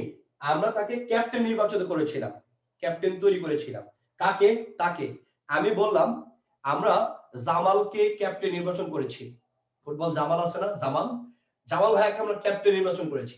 এবার আসেন, জামাল আর ক্যাপ্টেন দুটো কি আলাদা জিনিস নাকি একটাই জিনিস? বলে জামাল আর ক্যাপ্টেন সেম জিনিস, তার মানে এটাকে আমরা বলি অবজেক্ট কমপ্লিমেন্ট। ঠিক আছে। We elected him chairman. আমরা তাকে চেয়ারম্যান নির্বাচিত করেছি। আমরা বললাম যে ওয়াহিদকে আমরা চেয়ারম্যান নির্বাচিত করেছি। এই ওয়াহিদ আর চেয়ারম্যান দুটো কি সেম জিনিস নাকি আলাদা জিনিস? ওয়াহিদ আর চেয়ারম্যান দুটো কি সেম জিনিস নাকি আলাদা জিনিস? তাহলে ভাইয়া ওয়াহিদ আর চেয়ারম্যান হতা, তার মানে কি এটা হচ্ছে সেম হলে কমপ্লিমেন্ট। তার মানে এবার আসো, হিম আর কমপ্লিমেন্ট দুটো সেম জিনিস, এজন্য সমান সমান দিয়ে লেখা যায়। হিম আর pen, I gave him a pen. Him equal to pen বলতে পারবেন? তুমি কখনো কলম হবা? তাহলে জানো পাখি, তুমি কখনো কলম হবে না দুষ্টু। তাহলে তুমি যেহেতু কখনো কলম হতে পারবা না, তার মানে ওটা হচ্ছে অবজেক্ট। আর এখানে দেখো হিম আর ক্যাপ্টেন, হিম ও দা নেতা হতা, চেয়ারম্যান ও দা সে হতা, রাইট? তার মানে দুটো কি সেম। যখন সেম হবে তখন আমরা বলবো অবজেক্ট কমপ্লিমেন্ট, যখন সাবজেক্টের সাথে সেম হবে তখন আমরা বলবো সাবজেক্ট কমপ্লিমেন্ট। এবার আসেন, এবার আমরা একটু স্লাইড শোতে দেখি, স্লাইডে কি বলতেছে। ভাইয়া আগে পরে নেট চলে যাওয়ার কারণে বুঝতে পারছিলাম না, এই পেজটা কি আরেকবার একটু রিপিট করবেন? এই যে জানো, এই যে এখনই রিপিট করবো। দুষ্টু দেখো একটু, এই যে এখানে দেখো, যেটা আপনার সাবজেক্ট বা অবজেক্টকে, অর্থাৎ নাউন বা প্রোনাউন, সাবজেক্টের যে নাউন বা প্রোনাউন, অবজেক্টের যে নাউন বা প্রোনাউন, সেটাকে যেটা পরিচয় করিয়ে দিবে, সাবজেক্টের যে নাউন বা প্রোনাউন বা অবজেক্টের যে নাউন বা প্রোনাউন থাকে সেটাকে যেটা পরিচয় করিয়ে দিবে সেটাকে আমরা বলবো কমপ্লিমেন্ট। Got it? যেটা সাবজেক্ট বা অবজেক্টকে আপনার পরিচয় করিয়ে দিবে সেটাকে আমরা বলবো কমপ্লিমেন্ট। আমি বলতেছি, যেটা সাবজেক্ট বা অবজেক্টকে আপনার পরিচয় করিয়ে দিবে সেটাকে আমরা বলবো কমপ্লিমেন্ট। এই কমপ্লিমেন্ট কয় ধরনের? বলে ভাই দুই ধরনের, একটা সাবজেক্ট কমপ্লিমেন্ট, একটা হচ্ছে অবজেক্ট কমপ্লিমেন্ট। ঠিক আছে। তো এবার আসুন, he is a doctor. He আর ডক্টর দেখেন লাল কালার করা আছে, দুটো সেম জিনিস। হি আর ডক্টর দুটো সেম জিনিস, তার মানে এটাকে আমরা বলবো subject complement. He is a man, he আর ম্যান দুটো হচ্ছে সেম জিনিস, তার মানে এটাকে আমরা বলবো সাবজেক্ট কমপ্লিমেন্ট। তাই দুটো যেহেতু সেম, দুটো সেম হলে আমরা বলি কমপ্লিমেন্ট। এবার আসেন অবজেক্ট কমপ্লিমেন্ট দেখেন, উই মেড হিম ক্যাপ্টেন। আমি আবার বলতেছি উই মেড হিম ক্যাপ্টেন। তাই এবারে চিন্তা করেন, উই মেড হিম ক্যাপ্টেন যদি আপনি চিন্তা করেন তাহলে we made him captain, him আর ক্যাপ্টেন দুটো সেম জিনিস। যেহেতু হিম আর ক্যাপ্টেন, আমি আবার বলতেছি যেহেতু হিম আর ক্যাপ্টেন দুটো সেম জিনিস, দ্যাটস হোয়াই এটাকে আমরা বলছি অবজেক্ট কমপ্লিমেন্ট। এবার আসেন we called him the king, তাহলে হিম আর কিং দুটো সেম জিনিস, দ্যাটস হোয়াই এটাকে আমরা বলছি অবজেক্ট কমপ্লিমেন্ট। তাহলে এবার আসেন I gave them a pen, তাহলে এই দেম আর পেন জীবনে সেম জিনিস না, তাই তো? তাহলে দ্যাটস হোয়াই ওটা কখনো কমপ্লিমেন্ট না। আই ইট রাইস, আই আর রাইস জীবনে সেম না, দ্যাটস হোয়াই ওটাও কমপ্লিমেন্ট না, ওটাও হচ্ছে অবজেক্ট। এবার খেয়াল দেখো, তাই এই জিনিসটা সারা জীবন লাগবে, মৃত্যুর আগ পর্যন্ত। এই যে অবজেক্ট আর কমপ্লিমেন্টের মধ্যে পার্থক্য মৃত্যুর আগ পর্যন্ত লাগবে। এত ইম্পর্টেন্ট কনসেপ্ট এগুলো। যখন আইডেন্টিফিকেশনে যাওয়া হয় বিভিন্ন জায়গায়, বিভিন্ন আইডেন্টিফিকেশন যখন করানো হয় তখন আবার একবারে ঘাম ছুটে যায় বুঝাইতে। যদি মুখস্থ করো খুবই ইজি, আর যদি বুঝতে চাও গ্রামার তাহলে পর্যায়ক্রমে তোমাকে বুঝতে হবে। এই জন্য এই জিনিসগুলো খুবই ইম্পর্টেন্ট। এবার আসো, তাহলে অবজেক্ট কি হয়? একটা কথা মনে রাখবেন, অবজেক্ট সর্বদা নাউন অথবা প্রোনাউন হয়। তাহলে অবজেক্ট কি হয়? নাউন অথবা প্রোনাউন। তাহলে অবজেক্ট কি হয়? নাউন অথবা প্রোনাউন, অথবা এদের সমতুল্য হতে হবে, রাইট? তাহলে কথাটা আমি আরেকবার বলতেছি, একটু ভালো করে খেয়াল রাখো। তাহলে অবজেক্ট কি হবে রে জানু? তাহলে অবজেক্ট হবে ভাইয়া নাউন বা প্রোনাউন অথবা এদের সমতুল্য। তাহলে অবজেক্ট কি হবে? নাউন বা প্রোনাউন অথবা এদের সমতুল্য। তাহলে এদের সমতুল্য মানে কি? নাউন ক্লোজ, নাউন ফ্রেজ, এগুলো বোঝা গেছে? তাহলে অবজেক্টের জায়গায় যদি বসে থাকে তাহলে আমরা কি বলবো? Noun clause. অবজেক্টের জায়গায় যদি কোনো ফ্রেজ বসে থাকে তাহলে আমরা কি বলবো? তাহলে ভাইয়া আমরা অবশ্যই বলবো ওটা নাউন ফ্রেজ। মানে খুবই ইজি, বেসিকটা উঠে গেলে ওগুলা পড়া একদম ইজি, পানির মতন সহজ হয়ে যাবে। তাহলে এবার আসো, তাহলে অবজেক্ট সর্বদা কি হয়? নাউন অথবা প্রোনাউন অথবা এদের সমতুল্য, মনে রাখবেন। তাহলে অবজেক্ট কি হবে? নাউন বা প্রোনাউন অথবা এদের সমতুল্য। ডান পাশে দেখেন লেখা আছে কমপ্লিমেন্ট, রাইট? ডান পাশে লেখা আছে কমপ্লিমেন্ট। এই যে কমপ্লিমেন্টটা আমরা যদি দেখি তাহলে কমপ্লিমেন্ট সর্বদাই কি হবে?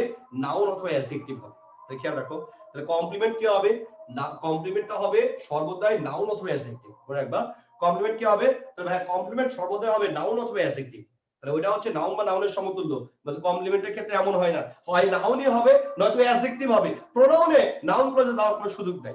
বোঝা গেছে? তাহলে এই জিনিসটা আপনি মনে রাখবেন, এখানে অবজেক্টের ক্ষেত্রে নাউন অথবা প্রোনাউন, আর এখানে নাউন অথবা অ্যাডজেক্টিভ। মনে রাখবেন এই জায়গাটাতে অনেক ঝামেলা ক্রিয়েট হয়, অনেক ঝামেলা ক্রিয়েট হয় এই জায়গাটাতে। এবার আসেন দ্বিতীয়টা দেখেন, দ্বিতীয়টার দিকে আমরা যদি একটু তাকাই, এবার আপনার দ্বিতীয়টার দিকে আমরা যদি তাকাই, একটু খেয়াল করেন।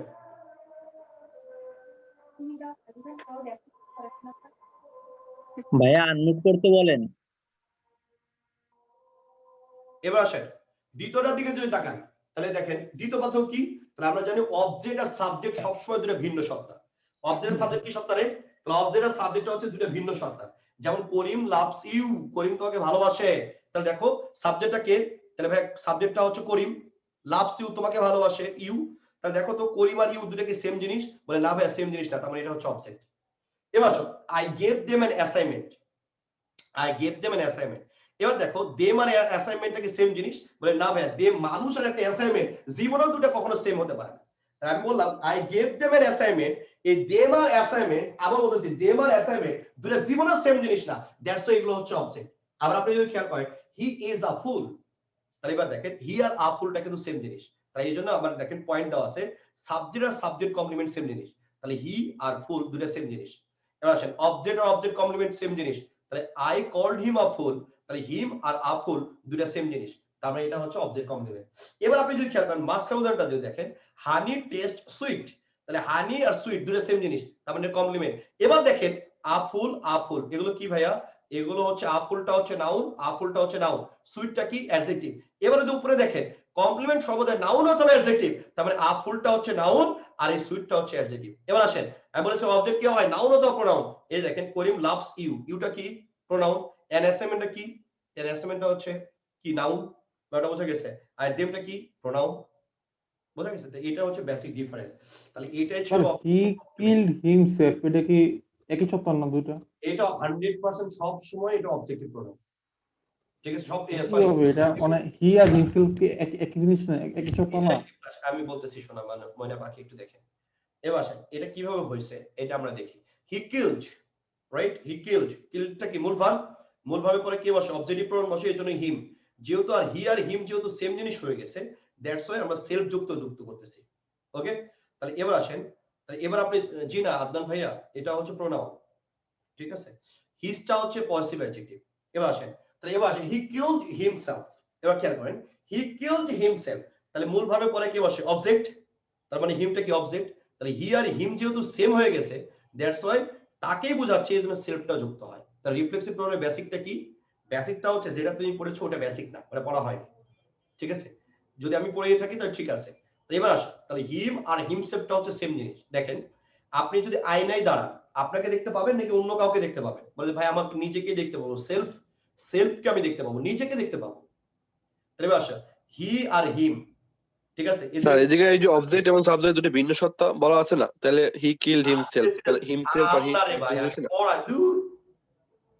আমি এটা বলছি এটা ডান, আমি বলছি এটা ডান, আমি বারবার বলতেছি আগে আমাকে বুঝাই দিতে। এই কথার মধ্যে হেলিকপ্টার সালে মেজাজ গরম হয়ে যায়। প্রশ্ন করতে হয় কখন জানিস? যখন আমি পড়ানো শেষ করবো তখন। তুই যে প্রশ্ন করতেছিস না, এই প্রশ্ন 11 বছরে কতবার আসছে? মিনিমাম 2000 বার। তোর মতো স্টুডেন্ট কতগুলো পড়াইছি প্রতি বছর হিসাব কর। তা আমি যেটা বলতেছি তুই না, আমি যেটা বলতেছি গোটা ওয়ার্ল্ড ওয়াইড, এটার উপরে আর কোনো কথা নেই আমার উপরে।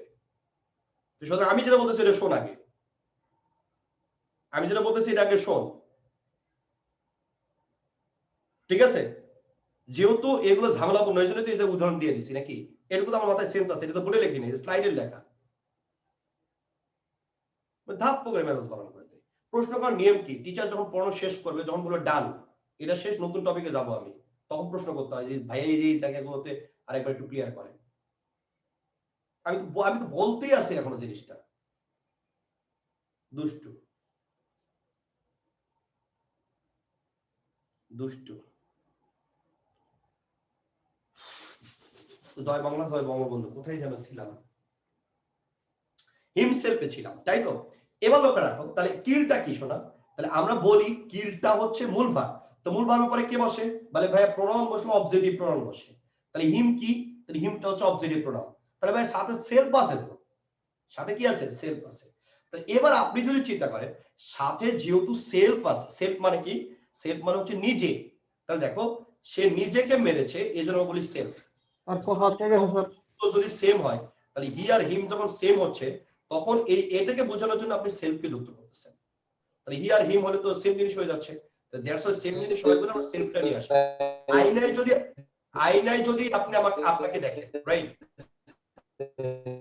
এই সুদীপ্ত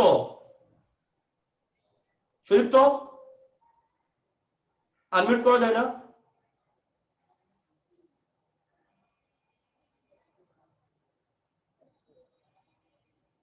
এবার আসেন, তাহলে কিল্ড এই হিম বাই হিমসেলফ দুটো সেম জিনিস, বোঝা গেছে?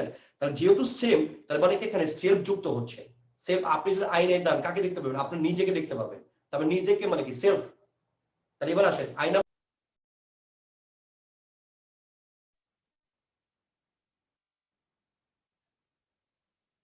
আর কি আছে? ভাইয়া কই? এই যে ভাইয়া আছে তারা, ভাইয়া তো নাই। ভাইয়া আছে তারা। স্যার এতক্ষণ কি বলছেন কিছু শুনিনি। হিমসেলফ নিয়ে। সবাই অধৈর্য হয়ে যায় একটু হইলেই। আরে আল্লাহ, তোরা বাঙালি না? তোরা যে বাঙালি, তোদের ব্রিটিশ বুদ্ধি এখনো হয়নি ভাইয়া। ব্রিটিশ বুদ্ধি হতে বাসো। বিসমিল্লাহির রহমানির রহিম। আমি আবার বলতেছি, তাহলে এবার দেখো, তাহলে হিম আর হিমসেলফ কি বলেছিলাম বলতো? যে আপনি আয়নার মধ্যে যে আপনাকে দেখতেছেন মানে নিজেকে দেখতেছেন মানে সেলফ। আয়নার মানুষ আর আপনি দুটো সেম জিনিস, এই জন্য এটাকে আমি বলি রিফ্লেক্সিভ প্রোনাউন। রুটটা হচ্ছে এই জায়গাতে। সাবজেক্ট আর অবজেক্ট সেম হলে আমরা বলি রিফ্লেক্সিভ প্রোনাউন। কেন হয়? ওই যে এই কারণটার কারণে হয়। বুঝতে পারছেন? আপনি যে আয়নাতে দেখেন, আয়নাটা হচ্ছে অবজেক্ট আর আপনি হচ্ছে সাবজেক্ট। তাহলে আপনি নিজেকে দেখতে পাচ্ছেন, এই জন্য সেলফ যুক্ত করেন। তা যেহেতু হিমটা হচ্ছে সে নিজেই, এই জন্য হিমের সাথে সে যেহেতু আয়নার মতো নিজেকে দেখতে পাচ্ছে, এই জন্য সেলফ। তাহলে ভাইয়া মূল ভার্বের পরে কি হয়? অবজেক্টিভ প্রোনাউন হয়। তার মানে এটা কি? এটা হচ্ছে অবজেক্ট। আপনি এখন চিন্তা করতে পারেন যে ভাইয়া এটা তো ভাইয়া ভিন্ন সত্তা না, হি আর হিমসেলফ কি ভিন্ন সত্তা? না রে ভাই, এটা ভিন্ন সত্তা না। এই প্রোনাউন গুলোর ক্ষেত্রে যদি সেলফ বা সেলফ যুক্ত এগুলো আসে, হ্যাঁ, তাহলে যেহেতু অবজেক্টিভ প্রোনাউন এবং কমপ্লিমেন্ট, আপনি যদি চিন্তা করেন যে ভাইয়া এটা তো অবজেক্ট, তাহলে আপনি অবজেক্ট হিসেবে কাউন্ট করতে পারতেছেন। আবার যদি বলেন যে এটা ভাই একই সত্তা, তাহলে আবার আপনি কমপ্লিমেন্টের দিকে নিয়ে যেতে পারেন। তো এই জন্য অক্সফোর্ড গ্রামার কি বলতেছে? অক্সফোর্ড ডিএফ বলতেছে, অক্সফোর্ড লেক্সিকো কেমব্রিজ সবগুলো বলতেছে যেগুলো আপনি দেখবেন রিফ্লেক্সিভ প্রোনাউন, যেগুলো আপনি দেখবেন রিফ্লেক্সিভ প্রোনাউন, সবগুলোকে সবসময় আপনি অবজেক্ট হিসেবে কাউন্ট করবেন। কি হিসেবে কাউন্ট করবেন? অবজেক্ট হিসেবে কাউন্ট করবেন। That's why he killed himself. আমি আবার বলি, হি কিলড হিমসেলফ, এটা হচ্ছে আপনার অবজেক্ট প্রোনাউনটা হবে। ওকে, এবার আসেন তাহলে আরেকবার বলি, তাহলে এটা হচ্ছে নরমালি হচ্ছে ভিন্ন সত্তা, ব্যতিক্রমটা হচ্ছে হিমসেলফ। আর এটা হচ্ছে কি সাবজেক্ট এবং সাবজেক্ট কমপ্লিমেন্ট একই সত্তা, অবজেক্ট এবং অবজেক্ট কমপ্লিমেন্ট একই সত্তা। এই দুটো জিনিস, এ নাউন অথবা প্রোনাউন, এটা নাউন অথবা অ্যাডজেক্টিভ। ওকে, এবার আসেন, এবার আমরা দেখবো সিম্পল সেন্টেন্স স্ট্রাকচার গুলো কেমন। আচ্ছা স্যার, আপনি বলছিলেন যে বলো। স্যার আপনি বলছিলেন যে হি কিলড হিমসেলফ, হুম মূল ভার্বের পরে অবজেক্টিভ হয়, তো এটা অবজেক্টিভ। তাহলে আই কল্ড মানে কমপ্লিমেন্টে যে উদাহরণ দিবেন। জানু মানে পাখি, আরেকবার শোনো, তুমি কথাটা ধরতে পারোনি, আরেকবার শোনো। তাহলে আরেকবার কি, এই যে একটা প্রবলেম, নেট আটকে গেছিল। আরেকবার আমি বলি, তুমি কি আরেকবার বোঝানোর চেষ্টা করো। আমি বলেছি যে যেহেতু মূল ভার্বের পরে অবজেক্টিভ প্রোনাউন, তাহলে অবজেক্টিভ না, অবজেক্ট না জিনিসটা। এক, দ্বিতীয় নম্বর কথা হচ্ছে ভাইয়া তাহলে হি এর সাথে হিমসেলফটা অভিন্ন না, রাইট? এটা তো অভিন্ন, এটা তো ভিন্ন না, তাহলে হিসেবে তো কমপ্লিমেন্টও হওয়ার কথা, রাইট? তো এই জায়গাটা নিয়ে ওরা রেফারেন্স দিচ্ছে, অক্সফোর্ড গ্রামার বলতেছে যে, অক্সফোর্ড গ্রামার বলতেছে আপনি যতগুলো আপনি রিফ্লেক্সিভ প্রোনাউন যেগুলো পাবেন, রাইট? তো রিফ্লেক্সিভ প্রোনাউন ছাড়া কিন্তু জীবনও সাবজেক্টের সাথে মিলে না, অন্য প্রোনাউনগুলো জীবনও মিলবে না, শুধুমাত্র রিফ্লেক্সিভ প্রোনাউনটাই মিলে। তো ওনার ক্ষেত্রে বলতেছে যেহেতু এটা ভার্বের পরে অবজেক্ট বলা হয়, দ্যাটস ওয়াই আপনি চিন্তা ভাবনা না করে এটাকে আপনি ডিরেক্ট অবজেক্ট হিসেবে কাউন্ট করবেন, এটাকে কমপ্লিমেন্টে নিয়ে যাবেন না, সোজা হিসাব। বোঝা গেছে? এবার দ্বিতীয় নম্বর কনসেপ্টটা তুমি দেখো, অবজেক্ট বলতে আমরা কি বুঝি, কমপ্লিমেন্ট বলতে আমরা কি বুঝি? আমরা বলি হচ্ছে নাউন এবং অ্যাডজেক্টিভ। এখানে প্রোনাউনের কোনো কিন্তু চান্স নাই। নামটা কি? Reflexive pronoun. নামটা কি? Reflexive pronoun. তার মানে কি, যেহেতু রিফ্লেক্সিভ প্রোনাউন কমপ্লিমেন্টের নাউন এবং অ্যাডজেক্টিভ, দ্যাটস ওয়াই এটা হচ্ছে আপনার প্রোনাউনে কোনো ধাঁচ নাই, দ্যাটস ওয়াই এটা 100% কি হবে, এটা হচ্ছে অবজেক্টিভ প্রোনাউন। এই দুইটা কজের কারণে এটাকে অবজেক্টিভ প্রোনাউনটা বলা হয়। ক্লিয়ার হইছে? বুঝেনি রে, এমনি ব্ল্যাঙ্ক হয়ে থাকলে তো। ভাই বুঝছি। বুঝবি না মানে তুই বুঝবি, তোর 14 বছর সবাই বুঝবে একসাথে। দেখ এবার দেখ কোন দিকে গেল, এই যে দেখ এটা কি নাউন অথবা অ্যাডজেক্টিভ, প্রোনাউনের কিন্তু কোনো চান্স নাই। এটা কি নাউন অথবা অ্যাডজেক্টিভ? এবার দেখ হিমসেলফটা কি, হিমসেলফটা কি অ্যাডজেক্টিভ? বলে না ভাইয়া। এবার এটা কি নাউন? বলে না ভাইয়া। এটা কি প্রোনাউন? তাহলে এক নম্বর লজিক। দ্বিতীয় নম্বর লজিক দেখ মূলভাবে পরে কি বসে? অবজেক্ট। তাহলে অবজেক্ট যখন নিজের সাথে মিলে যায় তখনই সেলফ আসে। দ্যাটস ওয়াই আমরা বলতেছি এটা objective pronoun, sorry objective pronoun বলছি, এটাকে আমরা বলছি অবজেক্ট, নট কমপ্লিমেন্ট। এবার আশা করি তোমরা বুঝতে পেরেছো। ওকে, তাহলে আজকে আমরা কি কি পড়েছি ওই জিনিসটা একটু জিস্ট জানি। আজকে তো কিছু পড়া হইলো না এখনো, তাহলে জিস্ট জানি, জিস্টটাকে আমরা কি কি পড়েছি।